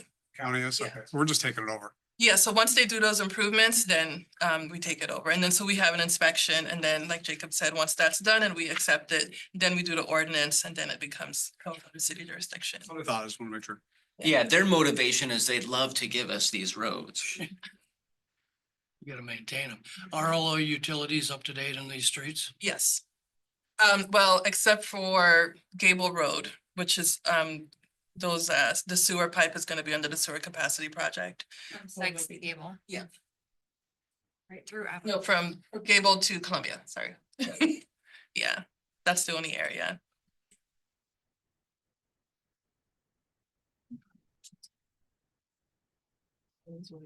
This one should be pretty. All right. Routine government stuff. Yeah. Good job, Sharon, thanks. And then, so then you could just Erosion say, prevention? the road, we're seeing the erosion prevention again. Yes, Sorry, back on this one.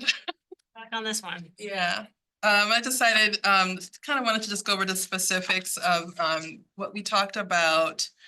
And, what I changed and updated so that I have everything on this page if we want to go through. And we could probably just skip that. I know it's late. So the major changes, of course, is adding a definition section, adding surface waters, which was not for some reason in the erosion control code. That definitely needs to be in there. Updating the permit requirements, clarifying what those sites are that are going to be requiring those permits, and adding a section in there that kind of puts a tiered level for what kind of plan is required. Basically, the more larger your site, the more in-depth of a plan. Where if it's very simple, hand sketch is fine. So if we go to the next section, and we could skip the definition section, Kathy, let's go forward and go a little bit more. Okay, so let's stop here. So one of the things that we discussed, so the first, when we were in here in July 16th, the trigger for the main permit was 1,000 square feet. So we increased that to 5,000. So 5,000 square feet is basically the size of a full lot size, basically an R5 lot size that would trigger it. So anything smaller than that wouldn't trigger it. Anything that would disturb the ground smaller than that would just come through a regular building permit where engineering looks at it anyway and we could put our comments on it, but it just wouldn't trigger a permit. In terms of the sites, the 1,000 square feet, that was 500 square feet. We increased it and doubled that to 1,000 square feet. We're going to keep it at that 50-foot buffer, the water and wetland, because that's already in our code. That's the protection zone for a water and a wetland. So we kind of need to keep it like that. So that's pretty standard.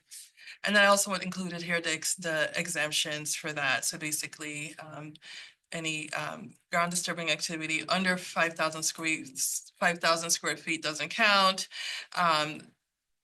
General landscaping and gardening projects would not trigger the permit, unless they like bring in like huge stockpiles and then that's really like, well, what are you doing?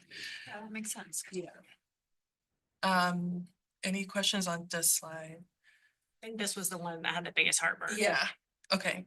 And then so the next big thing that we added was just the plans, because just think about it, someone that has a small site, there's no need for them to hire an engineer and do a whole big erosion control. So small sites basically, and this covers anywhere from 5,000 to 10,000 square foot site would be considered a small site.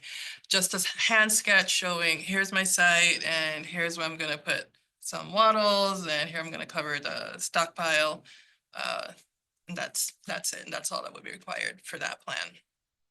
The bigger the site, the more intense it gets. So of course, anything over 10,001 square feet to half an acre, then they would have to have a plan drawn to scale. Doesn't have to be by an engineer, but plan drawn to scale, more, details on the sequence of work and their stabilization measures, where their construction entrance and exit's gonna be, sites that are half an acre, that should say half an acre, not 1.5 acres, sorry. Half acre to just under 1 acre. Just a little bit more detail, including their post stabilization plan.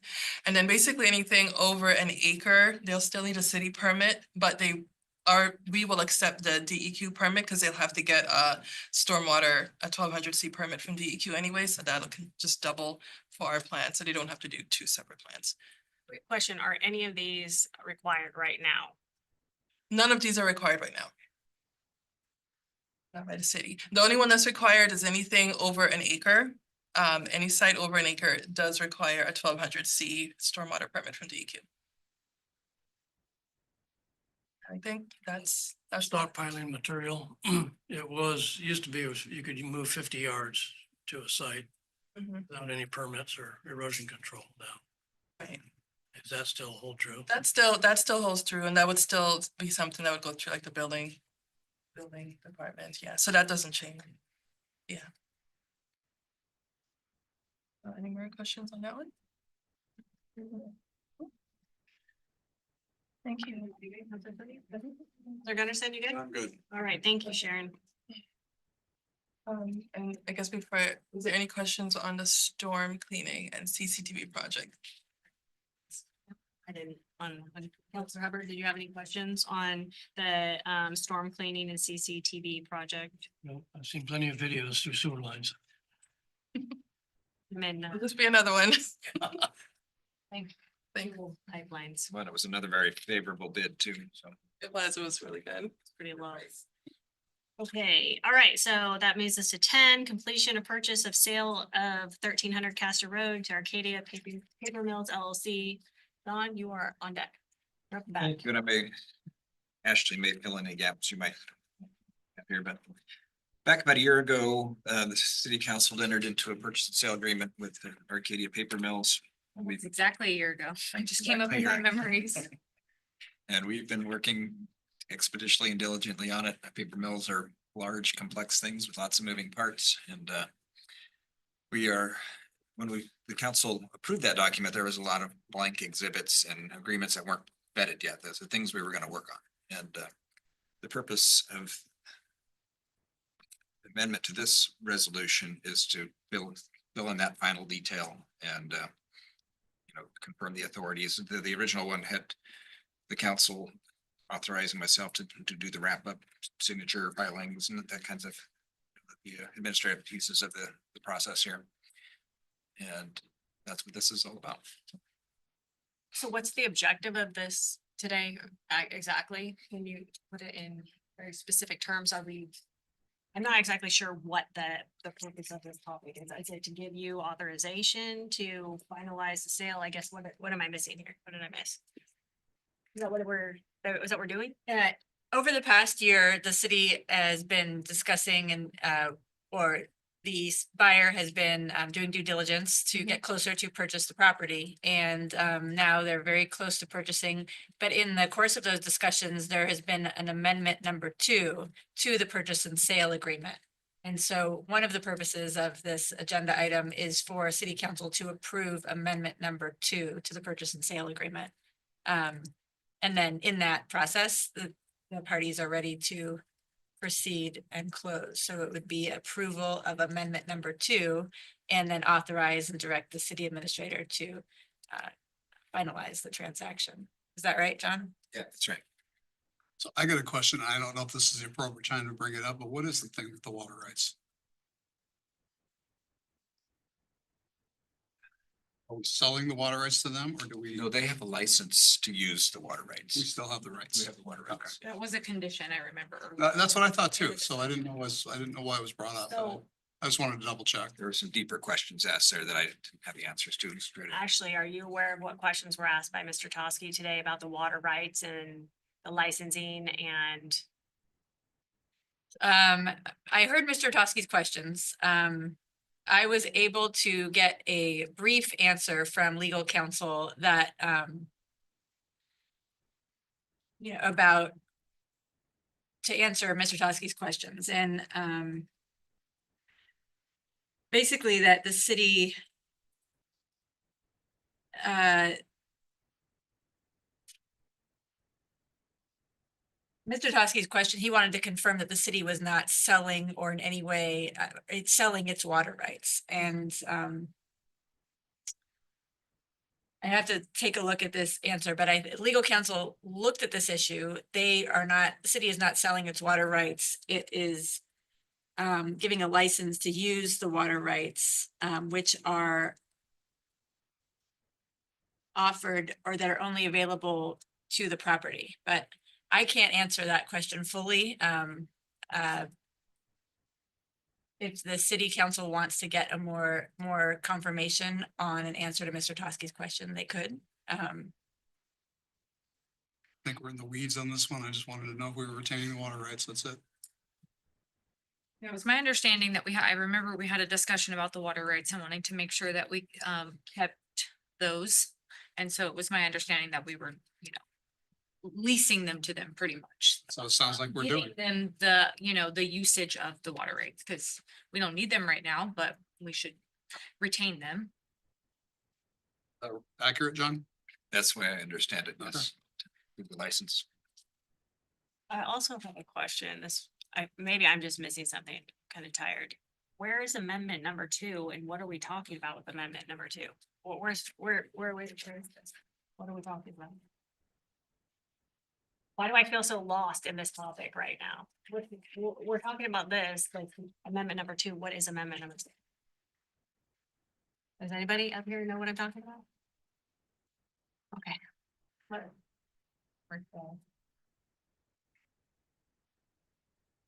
we proposing an amendment? No, there's already been one. Legal. Okay. It's here. So it's on the table. It's here. It's resolution 2053. Have it in there. Okay. Is that in the council work session packet? No, it's in the regular session packet. Oh, That's fine. okay. I don't remember seeing it. Jumping the gun there. Okay, Is it Well, possible this is the time to discuss it though. pull up to that resolution and put it in this, either on the screen or in the agenda, if that would be I helpful. think just to be able to look at it in case we have questions. for it. I thought I was completely missing it as I'm sitting here and I'm like, I can't see it. It's on the evening agenda.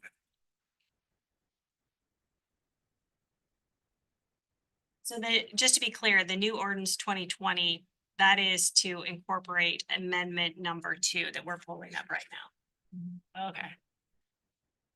It's resolution 2053. Okay.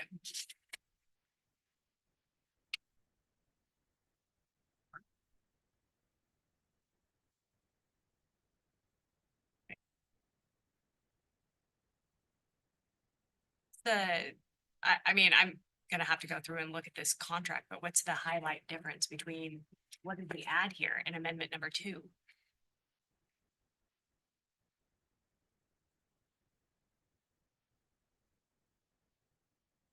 Ron, what's the difference? What are we? What's the difference? I mean, I can't do a side-by-side contrasting Yeah, comparison yeah. right now, of the contract, what's the highlights?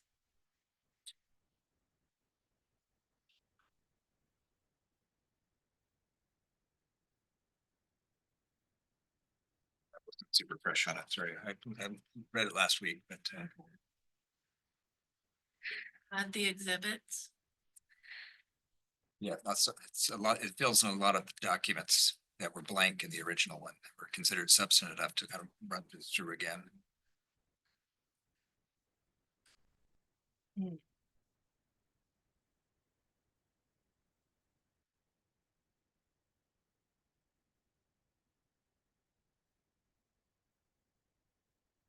Well, I mean, if we get to a good stopping point, you should have time to review that, Mayor, Yeah. prior to the Well, hopefully everybody will review it prior to that, if you guys haven't, so we can talk about it later today. Yeah, and if you want to go through in the meeting and give a better summary here. Yeah, if you could just refresh your recollection at some point between now and then, that would be great, so we know exactly what we're voting on. Okay, so we good, moving on from that, we'll kind of put that in the parking lot for now? Okay. Thank you for pulling me out of the weeds, because I was about ready to go into that contract. All right, so we'll move on to review proposed amendments for police sergeant job description. So Chief Smith, do you want to take us through this? Hey, we're like right on time now, we're. You got some documents to read. Yeah. And I need a hot dog for dinner. You going, really? Thank you, Chief. Well, thank you, Mayor, members of the council. Our agency's in the process of selecting a new police sergeant, and during the course of our review of our job descriptions, we just noticed some antiquated language that needed to be cleaned up slightly. I wanted to briefly go over that with you. One of the first items that needs to be removed from the job description is a preference to hold the rank of corporal. We no longer have that rank assignment, so it just simply shouldn't be in the job description. We wanted to increase the minimum number of years experience from 5 years to 8. And to reduce the certification required to a basic police certification with a preference for the advanced certification. The reason for that is this essentially brings this language in line with current certification standards at the Department of Safety Standards and Training, essentially the Police Academy. And it's just a very routine cleanup of language in the job description. And I'm happy to answer any questions you might have. You have a question, the advanced certificate, does that require like a bachelor's degree and something like 600, 800,000 hours or something, job training? Is that what that is? What is the advanced The degree? advanced certificate is essentially a combination of experience, training hours, and or education. So it can be a combination of any of the above. And that's issued, those certifications are issued through DPSSD, right? Yes, once you meet the basic either education, training standards and years of experience, you can apply to have the certification through the state, which then reviews your academic records, your training hours, and then decides whether to grant you the certification.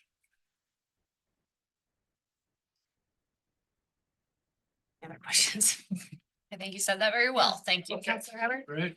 Gutterson? No, good. Thank you for staying on top of that and reviewing it. Thank you. Counselor Sunny? All right.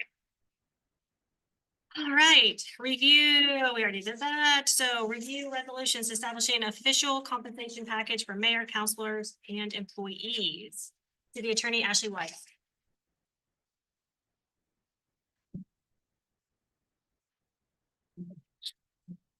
Hello, so I'm presenting today about or it's actually 4 resolutions. And just some background and history on this issue is earlier this year, the Oregon Government Ethics Commission issued an advisory opinion that meals or other nominal items for staff or elected officials are a form of compensation and they're not allowed unless they're expressly authorized under an official compensation package. This is a practice that has been, it's a routine practice, and actually cities from across the state all commonly provide meals to elected officials during public meetings or after public meetings during or at maybe city picnics or city parties. But it's something that had not been asked the Ethics Commission before. And so when someone asks a question, the Ethics Commission provided this opinion, and it required, cities and counties across the state then took a look at this and are reviewing their own compensation packages to make sure that their practices are consistent with the Ethics Commission. And oftentimes these types of practices are common because city councilors are volunteers, elected officials are volunteers, or at least only lightly compensated. And so it's a great practice for cities to provide snacks or meals so that elected officials can go from their full-time jobs to attend city council meetings without having to go home and to allow council meetings to be scheduled in an efficient way. So that's the background behind this.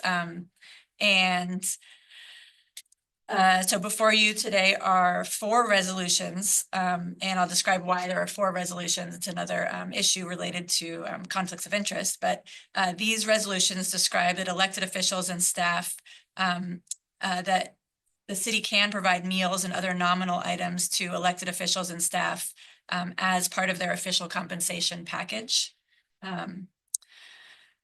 And there are 4 resolutions because city councilors, under the ethics rules, are not allowed to vote on their official compensation. And so the resolutions are, this is a creative solution that cities are using across the state of Oregon so that elected officials can vote on their colleagues' official compensation, but not on their own compensation. So there's a resolution, for example, that specifically addresses the mayor's official compensation. And then the other city councilors would vote on theirs and the mayor would declare a conflict of interest and not vote.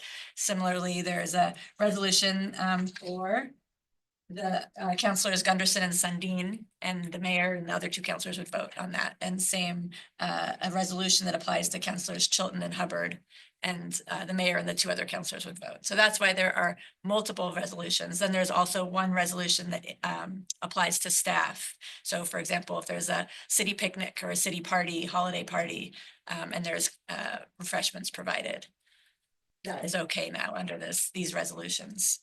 I want to just speak briefly to, there was a citizen that mentioned, oh, does this mean that, councilors are now allowed to go on junkets or have some of the, expensive things that we've heard about from maybe some other jurisdictions? And really, this is intended to continue the practice that's always been done, which is providing light refreshments to city councilors before, after work sessions or meetings, or also providing refreshments during city staff meetings or some sort of special meeting. So that's the purpose of it. It's definitely not to expand on any official compensation in any way. It's supposed to just formalize what has been being done to date. So that's the end of my presentation. Does anyone have any questions?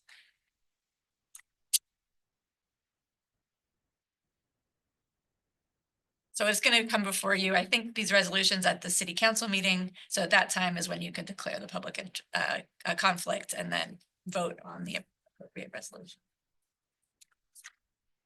All right, next thing. So discussion regarding Oregon Association Chiefs and, well, actually, let me just say something. Thank you, Ashley, for doing the research and putting together the resolutions to make sure that the council and the city is doing the right thing. So thank you for that due diligence. It's much appreciated.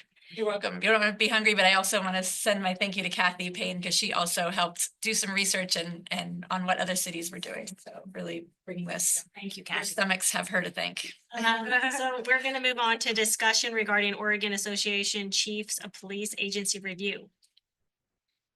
Okay.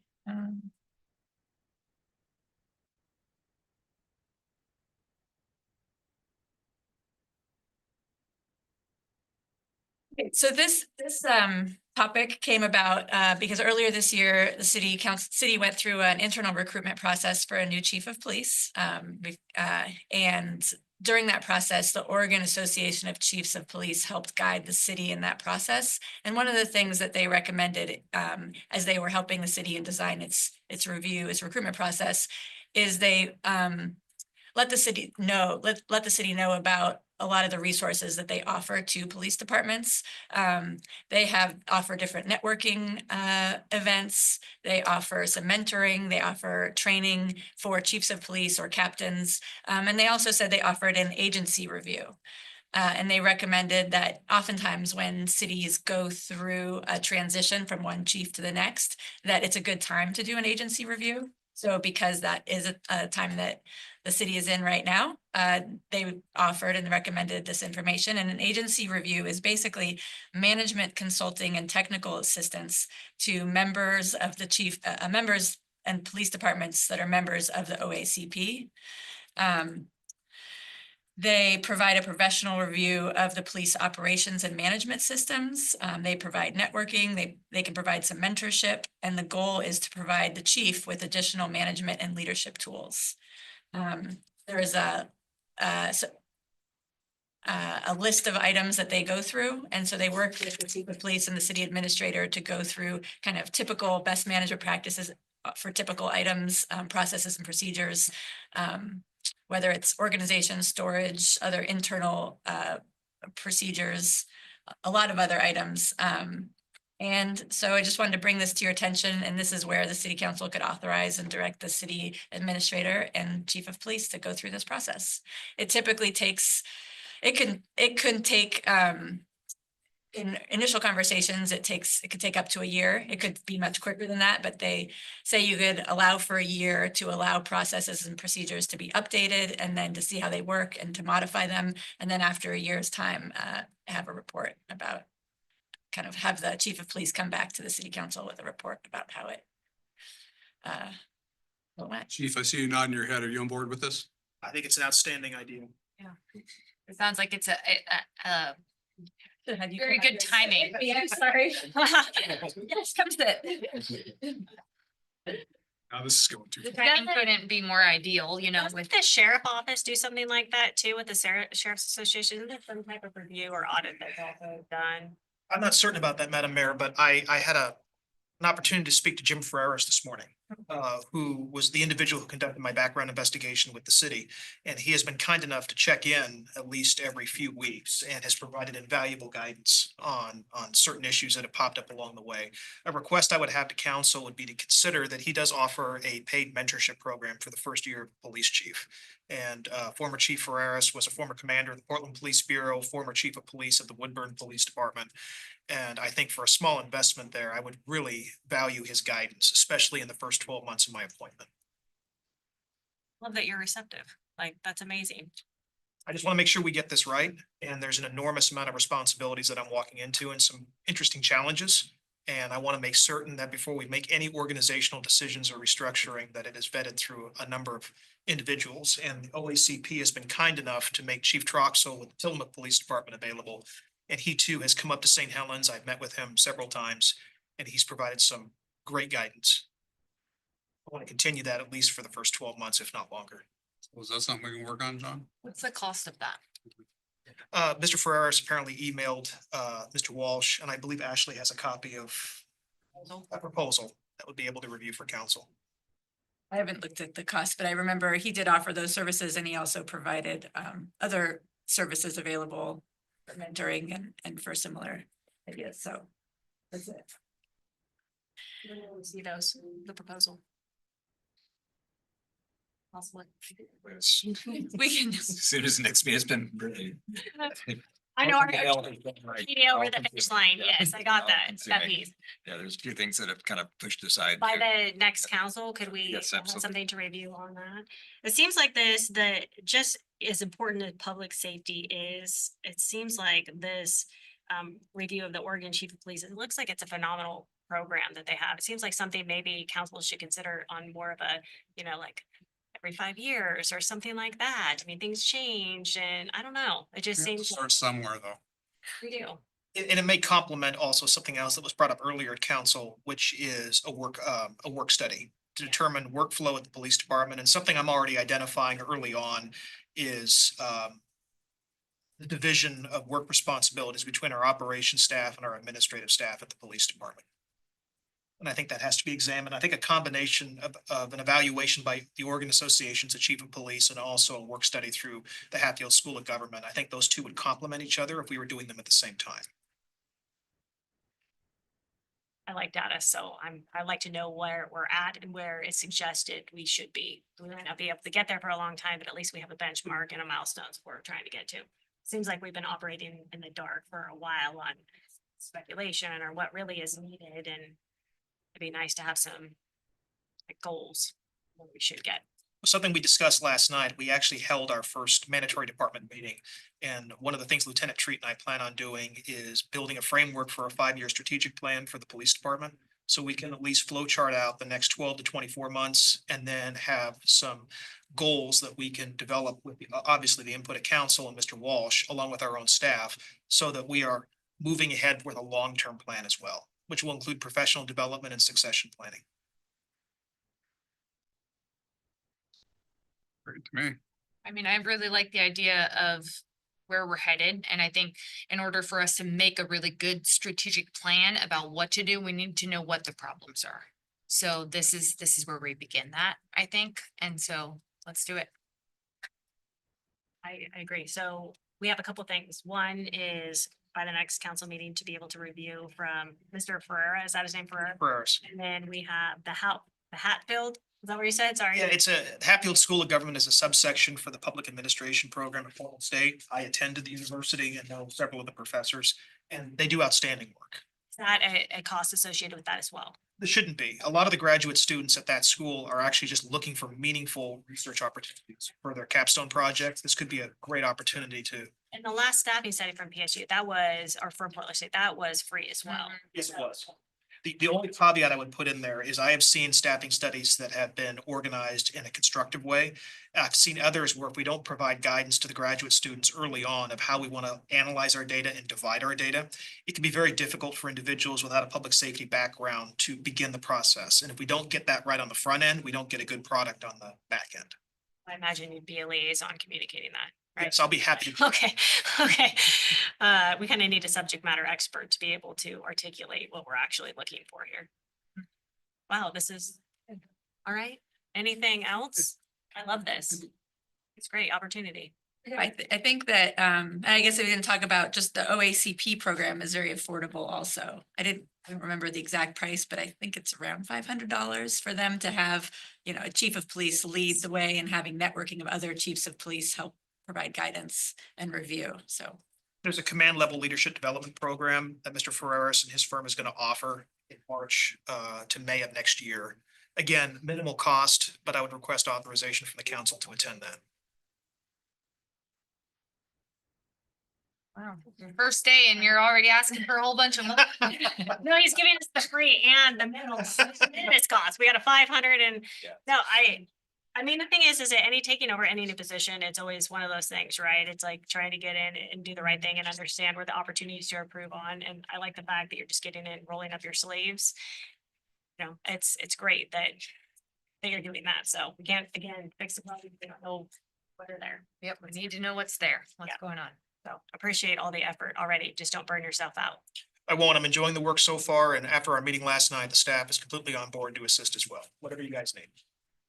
It's pretty remarkable. It appears that, I mean, it's the first time I'm aware that there is complete harmony and unity and solidarity on rank and file and operational staff. So the culture there seems like it's pretty phenomenal right now. So thank you for that as well. Thank you. Thank you for all your support, Ashley. Ashley's been amazing. I've been bombarding her with questions from time to time and I think collectively up here, I can say we all appreciate Ashley from taking this on and taking the bull by the horns and moving this process along. So you're welcome. I don't think we could say it enough, Ashley. Yeah. you sent that email with the information that Chief Chase needs. I will get that done tomorrow. Okay. Super. Okay. Thank you for letting us have our presentation. Thanks, everybody. Thank you. All right, John, you're on deck. All right, I We're think, we're ahead of schedule. well, hopefully we can keep that way. My report is it's gonna be a little light today. I was out over the weekend and, you know, getting everything related to Arcadia queued up here to get approved. Here's a reminder, Lisa, about the Joint Planning Commission Council meeting that's coming up next Wednesday when we have that. Fortunately, we didn't have a quorum for the last. I don't want to interrupt you, but really quick, did we need to come up with a consensus on having, what did the term you use, OACP? Did we need to come up with consensus to direct John to participate in that as well as? Is there, we could look at the agenda, the city council meeting agenda. Is there an agenda item for that? Or was it just on the work? I don't think I saw it. It can be under a work session action item. Yeah. Okay, so a work session action item and I'll draft a motion to give to Kathy. The information's here in the packet, just, Yeah, we didn't. there's just not a Yeah. action or So I think we should vote on it as a council to move forward with that if we can. Yeah, that sounds. Jim Ferreras would be a follow-up one. Yeah, for the next council meeting. Did we clarify the cost though? Again, But she said it's minimal, like $500. Not for the Jim Ferreras No, one, for the OACP is about $500. So within John's spending, or within the city administrator's spending authority. But just the direction for the chief of police to do that and then come back to the city council in a year or if it gets completed sooner. I just want to make sure I'm following what's happening here. The Burr run is gonna be separate because we don't know what the proposed cost of that is. That's gonna be the next council meeting. Yes. Sorry, John. And then we'll identify the budget resources with that, maybe it's professional services or where the funds would be coming from. Okay.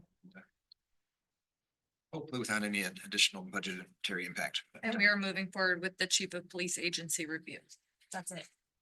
Yes. Are The- those separate? No, the chief of police agency review is the one that I first presented about, and Yes. that was probably about $500. Okay. And the OACP assigns a chief of police to review the police department's all their process and procedures and provide mentoring and networking to the chief of police for a year. Okay.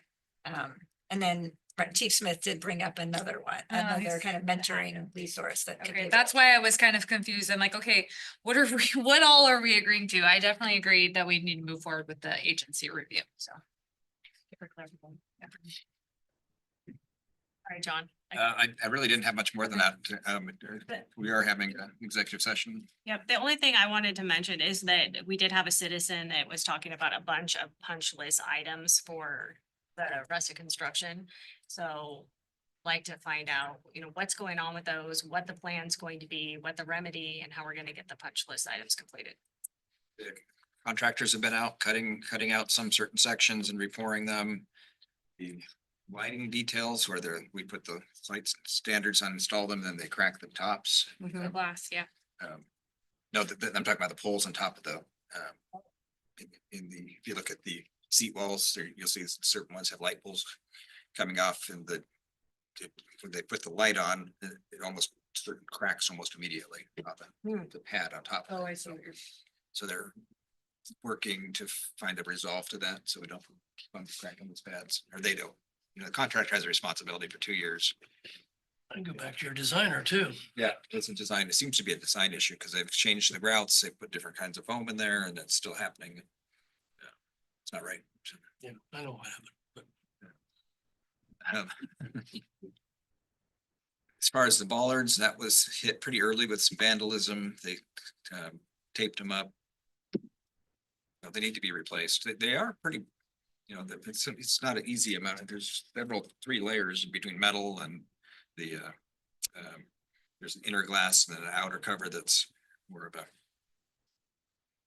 synthetic type of material that they really have to work at it to break it.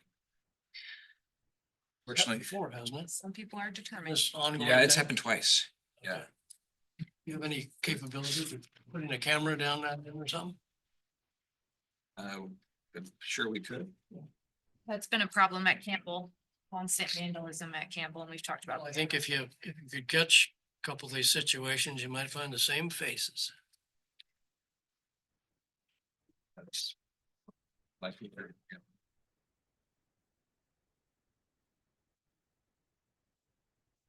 Yeah, as far as the epoxy and the cracks that, they've saw cut over some joints and put some epoxy along the edge. It's part of that, the contracts are proposing to extend their warranty to 5 years from a 2-year to a 5-year. We're not really happy with the way that looks either, but if it needs to come out, take it out. What's the specifications on the crack? All concrete cracks, I don't care what you do. Yeah. Are these to a certain degree of? You'd have to bring in the engineering folks, but it's the ones that are blatantly obvious that just look terrible. We have at the next meeting, can we have Mohammed or somebody come through with the actual, or can we see the punch list items that are currently slated for the contractor to approve? I'd like to know what those are. Okay. So that would be nice if we could do that. He was on vacation. And then, Ashley, you were not here when it came up, but are we still actively working on I call it the excessive use, you call it the nuisance fee? Is that still slated to get done at some point? I know you guys have been busy, but. Yes, Chief Smith has reviewed that information and provided me information to take a look at, and I think the ball is in my court to then draft an ordinance or talk to him, to work with the police department further. It's in process. You want me to draft an ordinance? I can take a stab. You did a good job of it. I can take a stab at it. I would I'd say it's in queue. All right, fair enough. I can still help, so it'll be a 2 a.m. project. Baby on the here. That is true. That's true. All right, okay, so is there anything else for this work session? Anybody? All right, so after this this work session, we are going to be going into an executive session. It's going to discuss labor negotiations under ORS 1926602D, real property transactions under ORS 1926602E, exempt records, confidential attorney-client privilege member under ORS 1926602F, and consult with legal potential litigation under ORS 1926602.8. So at this time, representatives of new media, staff, and other persons as approved shall be allowed to stay at the executive session. All other members of the audience are asked to leave the council chambers. And this work session is now going to be adjourned at 5:09.